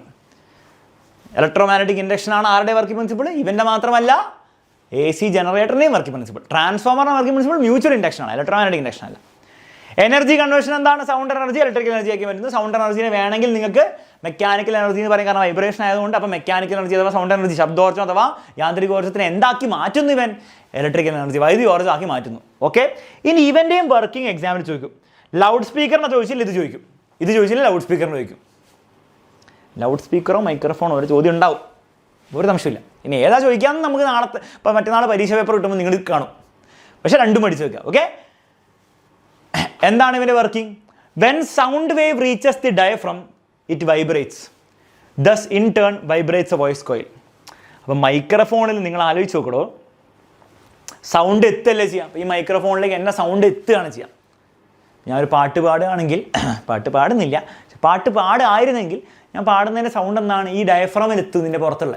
അപ്പോൾ ഡയഫ്രമിൽ സൗണ്ട് വൈബ്രേഷൻ എത്തുമ്പോഴത്തേക്കും ഡയഫ്രം കിടന്ന് വൈബ്രേറ്റ് ചെയ്യും. ഡയഫ്രം അറ്റാച്ച് ചെയ്തിരിക്കുന്നത് എന്തിലേക്കാണ്? വോയിസ് കോയിലേക്കാണ്. അപ്പോൾ വോയിസ് കോയിലും കിടന്ന് വൈബ്രേറ്റ് ചെയ്യും. ഓക്കെ, ഇനി എന്ത് സംഭവിക്കും? വോയിസ് കോയിലും ഡയഫ്രം വൈബ്രേറ്റ് ചെയ്ത് അടുത്ത സ്റ്റെപ്പ്. 3 സ്റ്റെപ്പേ ഉള്ളൂ. മറ്റേ ലൗഡ് സ്പീക്കറും 3 സ്റ്റെപ്പല്ലേ ഉണ്ടായിരുന്നുള്ളൂ, അതുപോലെ തന്നെയാണ് ഇവിടെ. രണ്ടാമത്തെ സ്റ്റെപ്പ് എന്താണ് മക്കളെ? The voice coil is kept in A magnetic field. Vibrate ചെയ്യപ്പെടുന്ന വോയിസ് കോയിൽ മാഗ്നറ്റിക് ഫീൽഡാണ് വെച്ചിരിക്കുന്നത്. When it vibrates magnetic flux linked with it changes and current is induced. അതിൻ്റെ അർത്ഥം എന്താണ്? ഇവിടെ ആലോചിച്ച് നോക്കി, ഈ വോയിസ് കോയിൽ വൈബ്രേറ്റ് ചെയ്യുന്നു എന്ന് മാത്രമല്ല, ഈ വോയിസ് കോയിൽ എവിടെ കിടന്നിട്ടാണ് വൈബ്രേറ്റ് ചെയ്യുന്നത്? മാഗ്നറ്റിക് ഫീൽഡിൻ്റെ ഉള്ളിൽ കിടന്നിട്ടാണ് വൈബ്രേറ്റ് ചെയ്യുന്നത്. ഈ മാഗ്നറ്റ്സ് ഉണ്ടാക്കുന്ന മാഗ്നറ്റിക് ഫീൽഡിൽ കിടന്ന് വൈബ്രേറ്റ് ചെയ്യുമ്പോൾ അവൻ്റെ മാഗ്നറ്റിക് ഫ്ലക്സിൽ വ്യത്യാസം ഉണ്ടാവില്ലേ? അത് കൂടുകയും കുറയുകയും ചെയ്യില്ലേ? മാഗ്നറ്റിക് ഫ്ലക്സ് കൂടുകയും കുറയുകയും ചെയ്ത് കഴിഞ്ഞാൽ EMF ഉണ്ടാവില്ലേ? കറണ്ട് ഉണ്ടാവില്ലേ? കറണ്ട് ഉണ്ടാവും. അപ്പോൾ വോയിസ് കോയിൽ ഒരു കറണ്ട് ഉണ്ടാവില്ലേ? ഉണ്ടാവും. അതാണ് ഇലക്ട്രിക്കൽ സിഗ്നലായി മാറുന്നത്. അതാണ് ഇലക്ട്രിക്കൽ സിഗ്നൽ പുറത്തേക്ക് വരുന്നത്. അത്രേ ഉള്ളൂ. അയ്യേ സാർ, ഇത്രേ ഉള്ളൂ? അത്രേ ഉള്ളൂ. The voice coil is kept in a magnetic field. When it vibrates, the magnetic flux linked with it changes and current is induced. Current ഉണ്ടാവുന്നു. This current അഥവാ electrical signal is sent to an amplifier. അത് ആംപ്ലിഫയറിലേക്ക് പറഞ്ഞു വിടുന്നു. എന്തിനാണ്? To increase the strength and then to a loudspeaker to convert it back sound. അപ്പം മൈക്രോഫോണിൽ നിന്ന് നമ്മൾ നേരത്തെ കഴിഞ്ഞ ചാപ്റ്ററിൽ പറഞ്ഞിട്ടുണ്ടായിരുന്നു, മൈക്രോഫോണിൽ നിന്ന് നേരെ ലൗഡ് സ്പീക്കറിൽ പറഞ്ഞു വിടല്ല ചെയ്യുക. ആദ്യം വീക്ക് സിഗ്നൽ എന്ത് ചെയ്യും? മൈക്രോഫോണിൽ തരുന്ന സിഗ്നൽ എന്താണ്? ഇലക്ട്രിക് സിഗ്നൽ വീക്കാണ്, അത് ആംപ്ലിഫയറിലേക്ക് പറഞ്ഞു വിടും. ആംപ്ലിഫയർ അത് സ്ട്രോങ് ആക്കും, സ്ട്രെങ്ത് കൂട്ടിയിട്ട് ലൗഡ് സ്പീക്കറിൽ കൊണ്ടു. ലൗഡ് സ്പീക്കറാണ് വീണ്ടും എന്ത് ചെയ്യും? സൗണ്ടാക്കി മാറ്റും. ഇത്രേ ഉള്ളൂ സംഭവം. ക്ലിയർ ആണല്ലോ? ബ്രൈറ്റ്നെസ് ക്വസ്റ്റനിൽ കറക്റ്റാണ് കേട്ടോ, ഒന്നുകൂടി ചെക്ക് ചെയ്യാം. ഓക്കെ, കറക്റ്റാണ്. റെഡി ആണല്ലോ മക്കളെ? സെറ്റാണ്. ഓക്കെ, ഇൻഡക്ടറിൻ്റെ കാര്യം ഞാൻ പറഞ്ഞുതരാം. ഇൻഡക്ടറിൻ്റെ കാര്യം ഞാൻ പറഞ്ഞു, ക്വസ്റ്റ്യൻ ചെയ്യുന്നുണ്ട്. ക്വസ്റ്റ്യൻ ചെയ്യുമ്പോൾ ഞാൻ പറഞ്ഞുതരാം ഇൻഡക്ടറിൻ്റെ കാര്യം കേട്ടോ. ഇൻഡക്ടറിൻ്റെ ക്വസ്റ്റ്യൻ ഉണ്ട്. ഓക്കെ, അപ്പോൾ ഈ സംഭവം സെറ്റാണല്ലോ. മൈക്രോഫോണിൻ്റെ വർക്കിംഗ് സെറ്റാണല്ലോ. ബുദ്ധിമുട്ടില്ല നിങ്ങൾക്ക്. വന്നു കഴിഞ്ഞാൽ നിങ്ങൾ എഴുതിക്കോളും. ഓക്കെ, മലയാളത്തിലും കൂടി നമുക്ക് വായിക്കാം. കാരണം ഇത് വളരെ ഇമ്പോർട്ടൻ്റ് ആണ് കേട്ടോ. നിങ്ങളുടെ വാക്കുകളിൽ എഴുതിക്കോളൂ, പക്ഷേ കറക്റ്റായിട്ട് എഴുതണം. അവസാനം മൈക്രോഫോണിൻ്റെ വർക്ക് ചെയ്തിട്ട് ലൗഡ് സ്പീക്കറിൻ്റെ വർക്ക് എഴുതി വെക്കരുത്. ഓക്കെ, അതൊക്കെയാണ് മണ്ടത്തരം പലരും കാണിക്കുക. ശബ്ദ തരംഗങ്ങൾ എത്തുമ്പോൾ ഡയഫ്രം വൈബ്രേറ്റ് ചെയ്യുന്നു, അതുവഴി വോയിസ് കോയിലും വൈബ്രേറ്റ് ചെയ്യുന്നു. വോയിസ് കോയിൽ ഒരു കാന്തിക മണ്ഡലത്തിൽ സ്ഥിതി ചെയ്യുന്നതുകൊണ്ട് അത് വൈബ്രേറ്റ് ചെയ്യുമ്പോൾ അതുമായി ബന്ധിപ്പിച്ചിരിക്കുന്ന കാന്തിക ഫ്ലക്സിൽ മാറ്റം ഉണ്ടാവുകയും വൈദ്യുതപ്രവാഹം ഉണ്ടാവുകയും ചെയ്യുന്നു. ഈ ഇലക്ട്രിക് സിഗ്നൽ എന്തായാലും പറഞ്ഞു വിടുന്ന ആംപ്ലിഫയറിലേക്ക് അതുകൂടി ശക്തമാക്കാൻ വേണ്ടി പറഞ്ഞു വിടുന്നു. ആംപ്ലിഫയറിൽ നിന്ന് അത് ലൗഡ് സ്പീക്കറിലേക്ക് എത്തി ലൗഡ് സ്പീക്കറിൽ ശബ്ദമാക്കി മാറ്റുന്നു. ഇത്ര എഴുതി വെച്ചാൽ മതി. അതിൽ കുറേ അതേപോലെ തന്നെ എഴുതി വെക്കണം നിർബന്ധമില്ല. പക്ഷേ ആ വാക്കുകളൊക്കെ വരണം. ഡയഫ്രം വൈബ്രേറ്റ് ചെയ്യുന്നു, വോയിസ് കോയിൽ വൈബ്രേറ്റ് ചെയ്യുന്നു, കാന്തിക ഫ്ലക്സിൽ മാറ്റം ഉണ്ടാവുന്ന ആ വാക്കുകളൊക്കെ വരണം. മനസ്സിലല്ലേ? അത്രേ ഉള്ളൂ സംഭവം. ക്ലിയർ ആണോ മക്കളെ? ബുദ്ധിമുട്ടില്ല. ഇത്രയും എഴുതി വെക്കാനും ഇത്രയും പറഞ്ഞ് പരീക്ഷയിൽ ഫലിപ്പിക്കാനും ബുദ്ധിമുട്ടില്ല. ഓക്കെ, അങ്ങനെയാണ് ഈ ചാപ്റ്ററിൻ്റെ ലാസ്റ്റ് സ്ലൈഡിലേക്ക് സ്വാഗതം. ലാസ്റ്റ് സ്ലൈഡോടെ ഈ ചാപ്റ്റർ തീർന്നു. ലാസ്റ്റ് സ്ലൈഡിൽ ആദ്യം നമുക്ക് പഠിക്കാനുള്ള പവർ ട്രാൻസ്മിഷനെ പറ്റിയിട്ടാണ്. ഇമ്പോർട്ടൻ്റ് ആണ് മക്കളെ. ഇതിൽ ഓരോ സ്റ്റേജും ഇമ്പോർട്ടൻ്റ് ആണ്. വളരെ സിമ്പിളാണ്. നമുക്ക് എന്ത് ചെയ്യാം, പെട്ടെന്ന് മനസ്സിലാക്കാം. ഇന്ത്യയിൽ പവർ ഉണ്ടാക്കുന്നത് പവർ സ്റ്റേഷനിലാണ്. പവർ സ്റ്റേഷനിൽ പൊതുവെ എന്തുണ്ടാവും? ഹൈഡ്രോ ഇലക്ട്രിക് പവർ സ്റ്റേഷൻ ആണെങ്കിൽ അവിടെ ഒരു ഡാം ഉണ്ടാവും. ഡാമിൽ വെള്ളം ഉണ്ടാവും. വെള്ളം ബുജു എന്ന് പറഞ്ഞിട്ട് ടർബൈനിലേക്ക് വന്നിടിക്കും. ടർബൈൻ കടന്ന് കറങ്ങും. ടർബൈൻ ഒരു ജനറേറ്ററിനോട് അറ്റാച്ച്ഡ് ആയിരിക്കും. ജനറേറ്ററിന് ആർമേച്ചർ കടന്നുറങ്ങും. ആ ആർമേച്ചർ കറങ്ങി അവസാനം എന്ത് കിട്ടും? കറണ്ട് കിട്ടും. എത്ര വോൾട്ടേജിലാണ് കറണ്ട് കിട്ടുക? ഇന്ത്യയിൽ പവർ സ്റ്റേഷനിൽ എത്ര വോൾട്ടേജിലാണ് കറണ്ട് ഉൽപ്പാദിപ്പിക്കുന്നത്? 11 വോൾട്ട് അല്ല, 11 കിലോ വോൾട്ട്. എന്താണ് മക്കളെ? 11 കിലോ വോൾട്ട്, അതായത് 11,000 വോൾട്ട്, 11,000 വോൾട്ട്. ഇത് ഫസ്റ്റ് ഓർത്ത് വെക്കണം. പവർ സ്റ്റേഷനിൽ എത്ര വോൾട്ടേജിനാണ് അല്ലെ പവർ ഉണ്ടാക്കുന്നത്? 11 കിലോ വോൾട്ട്. ക്ലിയർ ആണല്ലോ മക്കളെ? എത്ര ഫ്രീക്വൻസിയാണ്? 50 ഹെർട്സ് ഫ്രീക്വൻസി. ഓക്കെ, പക്ഷെ അവിടെ വെച്ചിട്ട് തന്നെ എന്ത് ചെയ്യും? വോൾട്ടേജിനെ കൂട്ടും. എത്രയാക്കും? 220 കിലോ വോൾട്ട് ആക്കും. 2,20,000 അഥവാ 220 കിലോ വോൾട്ടിലേക്ക് കൂട്ടും. എന്തുപയോഗിച്ചിട്ട്? ഒരു സ്റ്റെപ്പ് അപ്പ് ട്രാൻസ്ഫോമർ വെച്ച്. കാരണം വോൾട്ടേജ് കൂടുന്ന സ്റ്റെപ്പ് അപ്പ് ട്രാൻസ്ഫോമറാണല്ലോ. അപ്പോൾ പവർ സ്റ്റേഷനിൽ വെച്ച് തന്നെ ഒരു സ്റ്റെപ്പ് അപ്പ് ട്രാൻസ്ഫോമർ വെച്ച് വോൾട്ടേജിനെ 220 കിലോ വോൾട്ടിൽ തന്നെ കൂട്ടും. ഈ കൂട്ടുന്ന ട്രാൻസ്ഫോമറിൻ്റെ പേരെന്താണ്? Power transformer. എന്താണ് മക്കളെ? Power transformer. ഒരു സ്റ്റെപ്പ് അപ്പ് ട്രാൻസ്ഫോമറാണ്. ഓക്കെ, ഒരു പ്രാവശ്യം കൂട്ടിക്കഴിഞ്ഞാൽ പിന്നെ എന്താണ്? കൂട്ടിക്കൊണ്ടിരിക്കില്ല. പിന്നെ ഘട്ടങ്ങളായിട്ട് അത് കുറച്ചുകൊണ്ടിരിക്കുകയുള്ളൂ. അപ്പോൾ ഈ വോൾട്ടേജ് കുറയ്ക്കുന്ന സ്ഥലങ്ങളെ വിളിക്കുന്ന പേരെന്താണ്? സബ്സ്റ്റേഷൻ. അപ്പോൾ ഓരോരോ സബ്സ്റ്റേഷനിലായിട്ട് വോൾട്ടേജിനെ 220-ന് 110, 110-ന് 55, 55-ന് 22 അങ്ങനെയാക്കി കുറച്ച് കൊണ്ടുവരും. എവിടെയാണ് കുറയ്ക്കുന്നത്? സബ്സ്റ്റേഷനുകളിൽ. 2 മാത്രമേ ഉണ്ടാവും, അത് ഇഷ്ടം പോലെ ഉണ്ടാവും. വോൾട്ടേജിനെ കുറച്ചുകൊണ്ടിരും. അപ്പോൾ സബ്സ്റ്റേഷനുകളിൽ എന്ത് ട്രാൻസ്ഫോമർ ആയിരിക്കും ഉണ്ടാവുക? സ്റ്റെപ്പ് അപ്പ് ആണോ സ്റ്റെപ്പ് ഡൗൺ ആണോ? സ്റ്റെപ്പ് ഡൗൺ ആണ്. കാരണം വോൾട്ടേജ് കുറയ്ക്കല്ലേ ചെയ്യുന്നത്. അപ്പോൾ എല്ലാ സബ്സ്റ്റേഷനിലും സ്റ്റെപ്പ് ഡൗൺ ആണ് ഉണ്ടാവുക. അങ്ങനെ ഓരോ സബ്സ്റ്റേഷനിൽ വോൾട്ടേജ് കുറച്ച് അവസാനം എവിടെ എത്തും? ഡിസ്ട്രിബ്യൂഷൻ, DT എന്ന് പറഞ്ഞാൽ ഡിസ്ട്രിബ്യൂഷൻ ട്രാൻസ്ഫോമറിലെത്തും. Distribution transformer. ഈ ഡിസ്ട്രിബ്യൂഷൻ ട്രാൻസ്ഫോമറും ഒരു സ്റ്റെപ്പ് ഡൗൺ ട്രാൻസ്ഫോമറാണ്. അപ്പോൾ അവൻ വീണ്ടും വോൾട്ടേജിനെ കുറയ്ക്കും. പക്ഷെ അവനിലേക്ക് എത്തുന്ന വോൾട്ടേജ് എത്രയാണ്? അത് ഓർത്ത് വെക്കണം. 11 കിലോ വോൾട്ട് ആണ്. അപ്പോൾ ഈ നമ്പേഴ്സൊന്നും നിങ്ങൾ ഓർത്ത് വെക്കണ്ട. ഈ നമ്പറൊന്നും സബ്സ്റ്റേഷനിലെ വോൾട്ടേജ് ഒന്നും ഓർത്ത് വെക്കണ്ട. പക്ഷെ ഡിസ്ട്രിബ്യൂഷൻ ട്രാൻസ്ഫോമറിൽ എത്ര എത്തുക? ആദ്യം ഉണ്ടാക്കിയ പ്രൊഡക്ഷൻ ചെയ്തപ്പോഴുള്ള വോൾട്ടേജ് ഇല്ലേ, അതിൽ തന്നെ വീണ്ടും എത്തും. 11 കിലോ വോൾട്ടിൽ എത്തും. ഡിസ്ട്രിബ്യൂഷൻ ട്രാൻസ്ഫോമർ ആ വോൾട്ടേജിനെ വീണ്ടും കുറയ്ക്കും. വീടുകളിലേക്ക് എത്രയിലേക്കാണ് കുറയ്ക്കുക? 230 വോൾട്ടിലേക്ക് കുറയ്ക്കും. വീടുകളിലേക്ക് പ്രേഷണം ചെയ്യുമ്പോൾ പവർ ട്രാൻസ്മിഷൻ ചെയ്യുമ്പോൾ 230 വോൾട്ടിലേക്ക് കുറച്ചിട്ടാണ് പറഞ്ഞു വിടുക. എന്നാൽ ഇൻഡസ്ട്രീസിലേക്കും ഫാക്ടറീസിലേക്കൊക്കെയോ 400 വോൾട്ടിലും. ഇൻഡസ്ട്രീസിലേക്ക് അല്ലെ ഫാക്ടറിയിലേക്കൊക്കെ 400 വോൾട്ടിലേക്ക് വീണ്ടും കുറയ്ക്കുകയാണ് ചെയ്യുക. 11,000 വോൾട്ടിനാണ് 400 വോൾട്ടിൽ കുറയ്ക്കുന്നത്. അപ്പോൾ ഡിസ്ട്രിബ്യൂഷൻ ട്രാൻസ്ഫോമർ എന്താണ് മക്കളെ? എന്ത് ട്രാൻസ്ഫോമറാണ്? Step down ട്രാൻസ്ഫോമറാണ്. വീടുകളിലേക്ക് 230 വോൾട്ടും ഇൻഡസ്ട്രിയിലേക്ക് 400 വോൾട്ടും. ഇനി ഒരു കാര്യം കൂടെ ഇവിടെ ഓർത്ത് വെക്കണം. വീടുകളിലേക്ക് ഏത് 2 വയറാണ് വരുന്നത് ഡിസ്ട്രിബ്യൂഷൻ ട്രാൻസ്ഫോമറിന്? ഒരു റെഡ് കളറും വൈറ്റ് അല്ല, അത് ബ്ലാക്ക് ആണ്. ബ്ലാക്ക് ബാക്ക്ഗ്രൗണ്ട് ഉള്ളത് വൈറ്റ് കാണിച്ചാണ്. ഒരു റെഡ് കളറും ഒരു വൈറ്റ് കളറും. ഈ വയസ്സിന്റെ പേരെന്താണ് മക്കളെ? ഒരു ഫേസും ഒരു ന്യൂട്രലും. അപ്പോൾ ഫേസും ന്യൂട്രലും നമ്മളെ പൊട്ടൻഷ്യൽ വ്യത്യാസം ചോദിച്ചു കഴിഞ്ഞാൽ നിങ്ങൾ പറഞ്ഞാൽ 230 വോൾട്ട്. എന്നാൽ ഇൻഡസ്ട്രിയിലേക്ക് പോകുന്ന 2 റെഡ് കളറാണ്. 2 ഫേസാണ് ഇൻഡസ്ട്രിയിലേക്ക് പോകുന്നത്. അപ്പോൾ പരീക്ഷയിൽ ചോദിക്കും what is a voltage potential difference between 2 phase wires. അപ്പോൾ 0 എന്ന് പറയരുത്. സാർ ഒരു ഫേസ് സെയിം അല്ലേ എന്ന് പറയരുത്. പൊട്ടൻഷ്യൽ വ്യത്യാസം എത്രയാണ്? 400 വോൾട്ടാണ്. 2 ഫേസ് വയേഴ്സ് തമ്മിലുള്ള പൊട്ടൻഷ്യൽ ഡിഫറൻസ് 400 വോൾട്ടാണ്. അപ്പോൾ ആ 2 ഫേസ് വയേഴ്സാണ് ഇൻഡസ്ട്രിയിലേക്ക് പോകുന്നത്. ഒരു ഫേസ് ഒരു ന്യൂട്രലാണ് വീട്ടിൽ പോകുന്നത്. ഇത്രയേ ഉള്ളൂ പവർ ട്രാൻസ്മിഷൻ. സെറ്റാണ് പവർ ട്രാൻസ്മിഷൻ എന്താണെന്നുള്ള കാര്യം മനസ്സിലായി? ഓക്കെ. ഇനി ഒരു കാര്യം ഇവിടെ നിങ്ങൾ ഓർക്കേണ്ടത്, എന്തിനാണ് ഈ ഇത്രയും വോൾട്ടേജിലേക്ക് കൂട്ടുന്നത്? എന്തിനാണ് 11 കിലോ വോൾട്ട് ഓൾറെഡി നല്ല കൂടുതലായിരുന്നു, അവസാനം എത്തുന്ന 11 കിലോ വോൾട്ടിലാണ്? എന്തിനാണ് ഇടയിൽ വെച്ചിട്ട് ഈ 220 കിലോ വോൾട്ട് 2 ലക്ഷത്തേക്ക് കൂട്ടുന്നത്? മക്കളെ മനസ്സിലാക്കേണ്ടത്, ട്രാൻസ്ഫോമർ ഉപയോഗിച്ച് നിങ്ങൾ വോൾട്ടേജിനെ കൂട്ടിയാൽ എന്താ സംഭവിക്കുക? ട്രാൻസ്ഫോമർ ഉപയോഗിച്ച് നിങ്ങൾ വോൾട്ടേജ് കൂട്ടിയാൽ കറണ്ട് എന്ത് ചെയ്യും? കുറയും. ഞാൻ പറഞ്ഞു വോൾട്ടേജ് കൂട്ടുമ്പോൾ കറണ്ട് കുറയും. ട്രാൻസ്ഫോമർ ഉപയോഗിച്ച് കൂട്ടുമ്പോൾ കറണ്ട് കുറഞ്ഞാൽ എന്ത് കുറയും? ഹീറ്റ് കുറയും, ഊർജ്ജ നഷ്ടം. ഈ കേബിളിൽ എന്താണ് മക്കളെ? ഈ ട്രാൻസ്മിഷൻ കേബിൾസിൽ, ഈ പവർ കേബിൾസിലൊക്കെ കേബിളിലൂടെ കറണ്ട് വരുമ്പോൾ അവിടെ ഈ കറണ്ട് ഉള്ളത് കൊണ്ട് തന്നെ ഹീറ്റും ഉണ്ടാവും. ആ ഹീറ്റൊക്കെ വേസ്റ്റ് അല്ലേ? എന്തെങ്കിലും കാര്യമുണ്ടോ? അത് വെച്ചിട്ട് തുണി തേക്കാൻ പറ്റുമോ? ഇല്ലല്ലോ. അപ്പോൾ നമുക്കത് കുറയ്ക്കണം. പക്ഷേ കുറയ്ക്കണം എന്താണ്? കറണ്ട് കുറയ്ക്കണം വോൾട്ടേജ് കൂട്ടണം. ട്രാൻസ്ഫോമർ വെച്ച് വോൾട്ടേജ് കൂട്ടി കറണ്ട് കുറയുക ചെയ്യുക. അപ്പോൾ ഹീറ്റ് എന്ത് ചെയ്യും? കുറഞ്ഞു കിട്ടും. ഓക്കെ. അപ്പോൾ അതിനാണ് നമ്മൾ വോൾട്ടേജിനെ പവർ ട്രാൻസ്ഫോമർ ഉപയോഗിച്ച് കൂട്ടുന്നത്. ഇവിടെ ഉണ്ടാകുന്ന ഹീറ്റിനെ നമ്മൾ എന്ത് വിളിക്കും? ഹീറ്റ് ലോസിനെ നമ്മൾ വിളിക്കും ട്രാൻസ്മിഷൻ ലോസ്. ട്രാൻസ്മിഷൻ്റെ സമയത്ത് ഉണ്ടാവുന്ന ഹീറ്റ് ലോസിനെ നമ്മൾ എന്ത് വിളിക്കും മക്കളെ? ട്രാൻസ്മിഷൻ ലോസ്, അഥവാ മലയാളത്തിൽ പ്രസരണ നഷ്ടം എന്ന് വിളിക്കും. അപ്പോൾ പ്രസരണ നഷ്ടം എങ്ങനെ കുറയ്ക്കാൻ ചോദിക്കും പരീക്ഷയിൽ. എങ്ങനെയാണ് ട്രാൻസ്മിഷൻ ലോസ് കുറയ്ക്കുക? ഒരു സ്റ്റെപ്പ് അപ്പ് ട്രാൻസ്ഫോമർ അല്ലെ പവർ ട്രാൻസ്ഫോമർ ഉപയോഗിച്ച് വോൾട്ടേജിനെ കൂട്ടുക. അപ്പോൾ കറണ്ട് കുറയും, അപ്പോൾ പ്രസരണ നഷ്ടം കുറയും. അത്രേ ഉള്ളൂ. സെറ്റാണ്. ഇത്രയും കാര്യങ്ങൾ എക്സാമിന് ചോദ്യമായിട്ട് വരും. ഓക്കെ. നെക്സ്റ്റ് നമുക്ക് പഠിക്കാനുള്ളത്, ഈ പവർ ഫേസ് ന്യൂട്രലും വീട്ടിൻ്റെ ഉള്ളിൽ എത്തിക്കഴിഞ്ഞാൽ, അല്ലെ വീട്ടിലേക്ക് എത്തിക്കഴിഞ്ഞാൽ അതിൻ്റെ സർക്യൂട്ട് ഡയഗ്രാം പഠിക്കണം. ക്രിസ്മസ് എക്സാമിന് അടക്കം ഇതിന്ന് ഒരു മിസ്റ്റേക്ക് കാണിക്കാൻ വേണ്ടി, ഒരു മിസ്റ്റേക്ക് ഉണ്ട് അത് കറക്റ്റ് ചെയ്യാൻ വേണ്ടി ഒരു ചോദ്യമൊക്കെ വന്നിട്ടുണ്ടായിരുന്നു. അത് ക്രിസ്മസ് എക്സാമിന് മാത്രമല്ല, കഴിഞ്ഞ വർഷത്തെയോ അല്ല അതിന് മുൻപത്തെ വർഷത്തിലും റിപ്പീറ്റഡ് ആയിട്ട് ചോദിച്ചാണ്. അപ്പോൾ ഇനിയും ചോദിക്കാൻ സാധ്യതയുണ്ട്. അതേ ചോദ്യം ചോദിച്ചില്ലെങ്കിലും വേറെ എന്തെങ്കിലും ചോദിക്കാം. അപ്പോൾ എന്തൊക്കെയാണ് ഇവിടുന്ന് ചോദിക്കാൻ പറ്റുക എന്നുള്ള കാര്യം മനസ്സിലാക്കാം. ആലോചിച്ച് നോക്കുക മക്കളെ, 2 വയേഴ്സാണ് നമ്മുടെ വീട്ടിലേക്ക് വരുന്നത്. എന്തൊക്കെയാണ്? ഒന്ന് ഫേസും മറ്റേത് ബ്ലാക്ക് കളറിലെ ന്യൂട്രലും. ഫേസ് ന്യൂട്രലാണ് നമ്മുടെ വീട്ടിൽ വരുന്നത്. അത് നിങ്ങൾക്ക് മനസ്സിലായി. ഈ ഫേസിൻ്റെ മറ്റൊരു പേരാണ് ലൈവ് ലൈന്. ന്യൂട്രലിന് വേറെ പേരൊന്നുമില്ല. അപ്പോൾ ഫേസോ അല്ല ലൈവ് വയറോ അല്ല ലൈവ് ലൈനെന്നോ വിളിക്കും. ഓക്കെ, അത് മനസ്സിലാക്കാൻ ബുദ്ധിമുട്ടില്ല.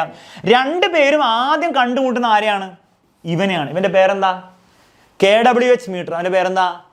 കിലോ വാട്ട് അവർ മീറ്റർ എന്ന് പറയണ്ട, വാട്ട് അവർ മീറ്റർ എന്ന് പറഞ്ഞാൽ മതി. വാട്ട് അവർ മീറ്ററിനെയാണ് ആദ്യം കണ്ടുമുട്ടുന്നത്. വാട്ട് അവർ മീറ്റർ എന്തിനാണ് ഉള്ളത്? എന്തിനാണ് ഉപയോഗിക്കുക? To measure the energy consumption. എത്രത്തോളം ഊർജം കൺസ്യൂം ചെയ്യുന്നതിനുള്ള മെഷർ ചെയ്യാൻ വേണ്ടിയുള്ള ഡിവൈസാണ് വാട്ട് അവർ മീറ്റർ. എത്രത്തോളം കറണ്ട് അല്ല, എത്രത്തോളം ഊർജം, എനർജി കൺസംഷൻ മെഷർ ചെയ്യാനുള്ള ഡിവൈസാണ് electrical energy consumption, watt hour meter. Watt hour meter ആണ് ആദ്യം phase wire neutral wire meet ചെയ്യുന്നത്. പരീക്ഷ ചോദിക്കും which is the first device that makes contact with the mains? Watt hour meter. അതിനുശേഷമാണ് main fuse ഉണ്ടാവുക. ഈ മെയിൻ ഫ്യൂസിലേക്ക് വരുന്ന ഒരൊറ്റ വയറേ ഉള്ളൂ. ഫേസും ന്യൂട്രലും വാട്ട് അവർ മീറ്ററിലേക്ക് കയറുന്നുണ്ട്. പക്ഷേ ഫ്യൂസിലേക്ക് ആര് മാത്രമേ വരുന്നുള്ളൂ? ഫേസ് മാത്രമേ വരുന്നുള്ളൂ. ന്യൂട്രൽ ഫ്യൂസിലേക്ക് പോകുന്നില്ല. ന്യൂട്രൽ വയർ ഫ്യൂസിലേക്ക് കണക്റ്റഡ് അല്ല. ഇത് എക്സാമിന് ചോദിക്കും. അല്ലെങ്കിൽ അവരിങ്ങനെ വരച്ചു തരും. അവരെന്ത് ഇങ്ങനെ വരയ്ക്കും? ഫ്യൂസ് വയർ, മെയിൻ ഫ്യൂസ് ഇങ്ങനെ വരയ്ക്കും. എന്നിട്ട് പറയും ഇതിൽ എന്താ തെറ്റെന്ന് പറയും. അപ്പോൾ നിങ്ങൾ പറഞ്ഞു കൊടുക്കും തെറ്റെന്താണ്? ഈ ന്യൂട്രൽ വയർ ഫ്യൂസിലേക്ക് പോകുന്നില്ല, ഫ്യൂസിലേക്ക് നമ്മുടെ ഫേസ് വയർ മാത്രമേ പോകുന്നുള്ളൂ എന്ന് പറഞ്ഞ് തിരുത്തി കൊടുക്കണം.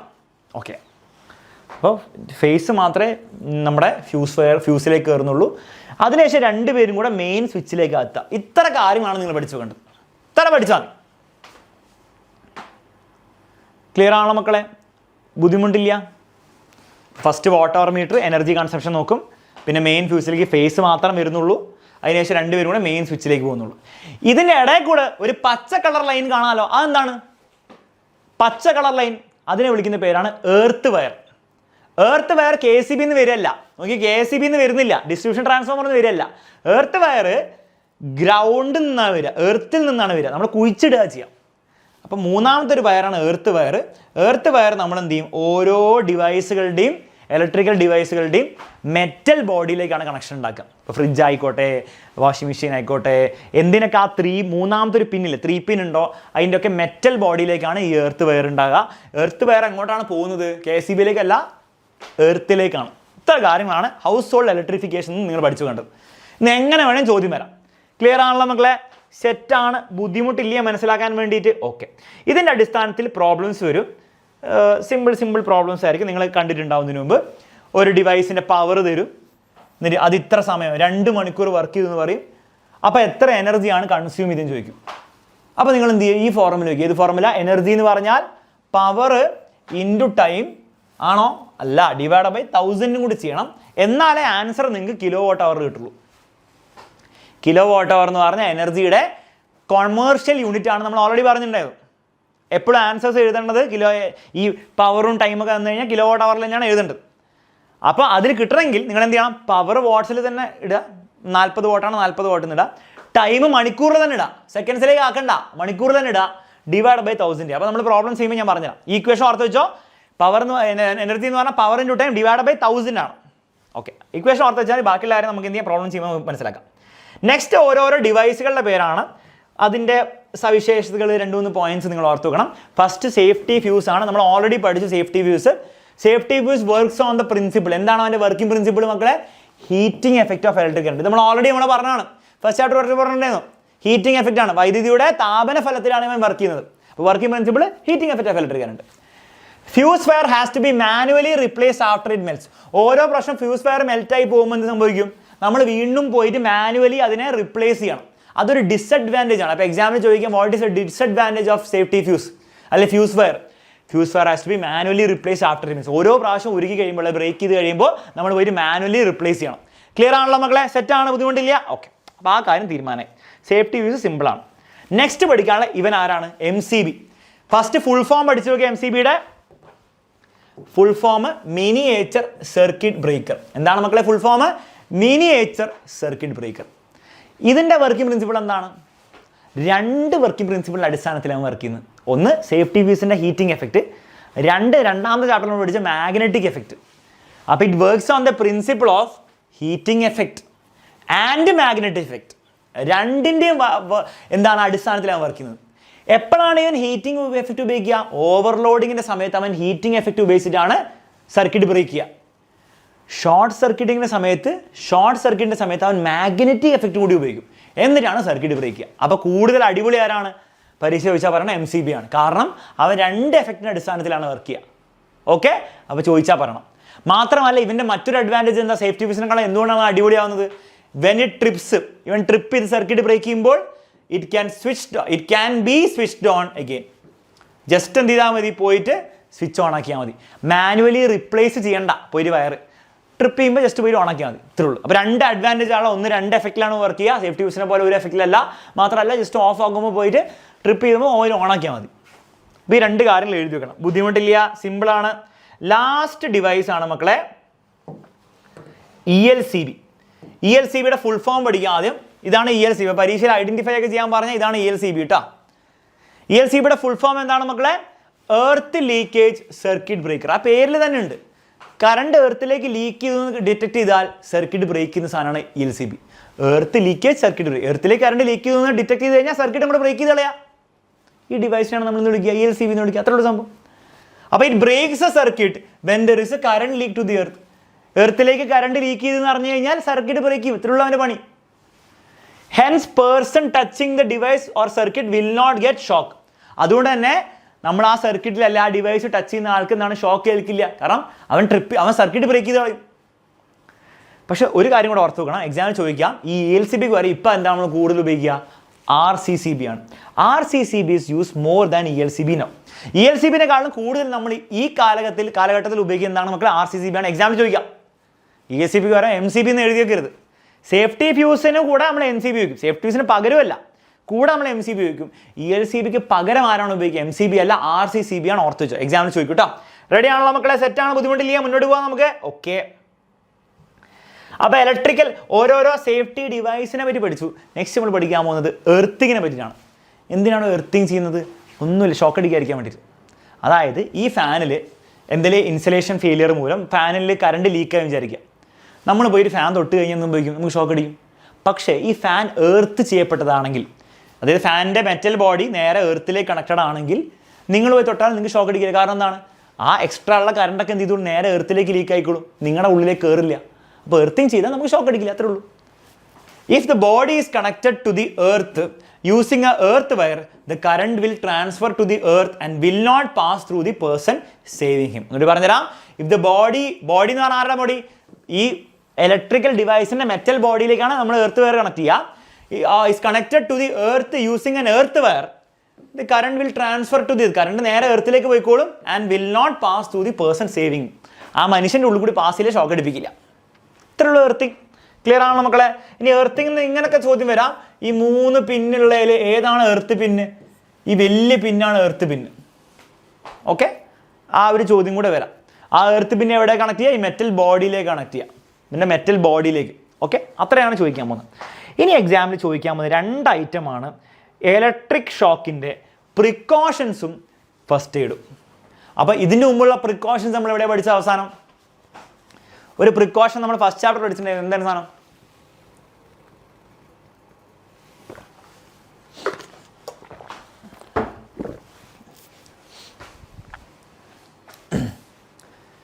എവിടെയാണ് മക്കൾ പഠിച്ചത്? ചാറ്റ് ബോക്സ് ഒരുമാതിരി കുറച്ച് സ്റ്റാൻഡേർഡ് കുറഞ്ഞു വരുന്നുണ്ടോ നമുക്ക് അഭിപ്രായം ഉണ്ടോ? ചാറ്റ് ബോക്സ് നമുക്കൊന്ന് വൃത്തിയാക്കിയാലോ? സ്റ്റാൻഡേർഡ് കുറഞ്ഞിരുന്നു അല്ലേ? വൃത്തിയാക്കണ്ടേ? അല്ലേ ശരിയാവില്ല അല്ലേ? അതെ, എല്ലാവർക്കും അറിയാം, കുറച്ച് അധികം സ്റ്റാൻഡേർഡ് കുറഞ്ഞു വരുന്നുണ്ട്. ഓക്കെ, നമുക്ക് മെല്ലെ മെല്ലെ ഓരോ ആൾക്കാരെയും തുരത്താം ഇവിടുന്ന്. ഓക്കെ, അപ്പോൾ നമ്മളെന്താ പറഞ്ഞത്? ഇതിൻ്റെ മുൻപ് പഠിച്ച പ്രിക്കോഷൻസ് എവിടെയായിരുന്നു മക്കളെ?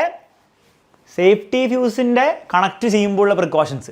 അതിൻ്റെ പുറത്ത് കാരിയർ ബേസിൻ്റെ പുറത്തേക്ക് വയർ നിൽക്കാൻ പാടില്ല, ഫേംലി വയർ 2 എഡ്ജിൽ 2 സ്ഥലത്തു നിന്നാണ് ഫേംലി ടൈ ചെയ്യണം. പിന്നെ 3ാമത്തെ കാര്യം നമ്മൾ പറഞ്ഞത് എന്തായിരുന്നു? 3ാമത്തെ കാര്യം പറ മക്കളെ, എന്താ 3ാമത്തെ കാര്യം? ഒന്ന്, കാരിയർ ബേസിൻ്റെ പുറത്തേക്ക് നിൽക്കാൻ പാടില്ല. മറ്റേത് ഇത് കറക്റ്റ് ടൈ ചെയ്യണം. 3ാമത്തത് സ്യൂട്ടബിൾ ആംപിയറേജിൻ്റെ സേഫ്റ്റി ഫ്യൂസ് വയർ നിങ്ങൾ ഉപയോഗിക്കണം. Okay, ready. ഇനി അതുപോലത്തെ ഐറ്റമാണ് ഇലക്ട്രിക് ഷോക്കിൻ്റെ പ്രിക്കോഷൻസും ഫസ്റ്റ് എയ്ഡും. രണ്ടും എക്സാമിൽ ചോദിക്കും. ഇവിടെ ഒരു 3 പോയിന്റ്സ് ഓർത്ത് വെക്കുക, ഇവിടെ 3 പോയിന്റ്സ് ഓർത്ത് വെക്കുക. അപ്പോൾ പ്രിക്കോഷൻസ് എന്താണ്? ഷോക്ക് അടിക്കാതിരിക്കാൻ വേണ്ടി എന്തൊക്കെ ചെയ്യണം? Never handle electrical equipments or operate switch when your hands are wet. കൈ നനഞ്ഞുള്ളപ്പോൾ എന്നാണ് ഇലക്ട്രിക്കൽ ഡിവൈസ് ഓപ്പറേറ്റ് ചെയ്തത്. അപ്പോൾ അത് എഴുതി വെക്കാം. Insert plug pins into socket and withdraw only after switching off ആക്കിയിട്ട് മാത്രം കുത്തുക, അല്ലെങ്കിൽ ഊരുക. Wear rubber footwear while operating electrical devices. Rubber ചെരുപ്പിടുക. Do not fly kites near electrical lines. Ensure that the main switch and ELCB are switched off when maintenance work is being carried out. ഇതല്ലാത്ത പ്രിക്കോഷൻസും ടെക്സ്റ്റ് ബുക്കിൽ കൊടുത്തിട്ടുണ്ട്, നിങ്ങൾക്ക് ഇഷ്ടമുള്ള എഴുതാം. പക്ഷേ ഒരു 5 എണ്ണം കൂടി പഠിച്ച് വെച്ചേക്ക് കാച്ചാൻ വേണ്ടിയിട്ട്. ഈ 5 എണ്ണമാണ് ഏറ്റവും എളുപ്പം നിങ്ങൾക്ക് തോന്നുന്നു, അതുകൊണ്ട് 5 എണ്ണം ഞാൻ എഴുതി വെച്ചിട്ടുണ്ട്. 5 എണ്ണം കാച്ചി വെക്കുക. ഇനി ഇത് പ്രിക്കോഷൻസ് ആണ്. ഫസ്റ്റ് എയ്ഡ് ചോദിച്ചു കഴിഞ്ഞാൽ പ്രിക്കോഷൻസ് എഴുതിയാൽ മാർക്ക് കിട്ടുമോ? ഇല്ല. ഫസ്റ്റ് എയ്ഡ് ചോദിച്ചു കഴിയുമ്പോൾ ഫസ്റ്റ് എയ്ഡ് തന്നെ എഴുതാം. എന്താ ഫസ്റ്റ് എയ്ഡ്? ഷോക്ക് അടിച്ചു കഴിഞ്ഞാൽ ചെയ്യേണ്ടത്. പ്രിക്കോഷൻസ് പറഞ്ഞാൽ ഷോക്ക് അടിക്കാതിരിക്കാൻ വേണ്ടി ചെയ്യേണ്ടത്. ഫസ്റ്റ് എയ്ഡ് എന്ന് പറഞ്ഞാൽ ഷോക്ക് അടിച്ചു കഴിഞ്ഞാൽ ആ ഷോക്ക് അടിച്ച ആൾക്ക് നമ്മൾ എന്തൊക്കെ ചെയ്ത് കൊടുക്കണം, അതാണ് ഫസ്റ്റ് എയ്ഡിലുള്ള. എന്തൊക്കെ ചെയ്ത് കൊടുക്കേണ്ടത്? ഫസ്റ്റ് തന്നെ നിങ്ങൾ എന്ത് ചെയ്യണം? ഫസ്റ്റ് തന്നെ പോയി, എടാ നീ എന്ത് പരിപാടി അവിടെ കാണിച്ചത് എന്ന് പറഞ്ഞാൽ കുറ്റം എന്ന് പറയാൻ പോയത്, നീ എന്ത് മണ്ടന സൂഷൂടെ എന്നൊക്കെ പറയുമോ? ചെയ്യരുത്. അവിടെ ഷോക്ക് അടിച്ച് കിടക്കുമായിരിക്കും. ഇപ്പോൾ ഒരു ഉപദേശിക്കാൻ നോക്കില്ല. അതൊക്കെ പിന്നീട് എന്ത് ചെയ്യണം? Raise the temperature of the body by massaging and giving artificial respiration. പോയിട്ട് എന്ത് ചെയ്യുക? നല്ലോണം മസാജ് ചെയ്ത് കൊടുത്തിട്ട് എന്താ ടെമ്പറേച്ചർ കൂട്ടുക. അല്ലെങ്കിൽ ചിലപ്പോൾ എന്താണ് ബ്ലഡ് ക്ലോട്ട് ചെയ്യാനൊക്കെ ചാൻസ് ഉണ്ട്. ടെമ്പറേച്ചർ കൂട്ടിയാൽ ബ്ലഡിൻ്റെ വിസ്കോസിറ്റി എന്താണ് കുറയും, ബ്ലഡ് നല്ല ഒഴുകും. അതാണ് സംഭവം. ടെമ്പറേച്ചർ കൂട്ടുക ആൻഡ് ഗിവ് ആർട്ടിഫിഷ്യൽ റെസ്പിറേഷൻ. അപ്പോൾ ശ്വാസം ഊതി കൊടുക്കുക. Massage the muscles and bring them to original condition. Muscles ഒക്കെ ഭയങ്കര ഫ്രെയിൽ ആയിരിക്കും. അപ്പോൾ എന്ത് ചെയ്യുക? മസാജ് ചെയ്ത് ഒറിജിനൽ കണ്ടീഷനിലേക്ക് കൊണ്ടുവരിക. Start first aid for functioning of heart and take the person to hospital. CPR കൊടുക്കുക, ആംബുലൻസ് വിളിക്കുക, ഹോസ്പിറ്റലിലേക്ക് കൊണ്ടുപോകുക. അത്രേ ഉള്ളൂ. 3 പോയിന്റ്സ് എഴുതി വെക്കണം. ഫസ്റ്റ് എയ്ഡ് ചോദിച്ചു കഴിഞ്ഞാൽ ഇത് തന്നെയാണ് എഴുതി വെക്കേണ്ടത്. പ്രിക്കോഷൻ എഴുതി വെക്കുന്നത്. ഇത്രയും പഠിച്ചാൽ ചാപ്റ്റർ ഒഫീഷ്യലി കഴിഞ്ഞു.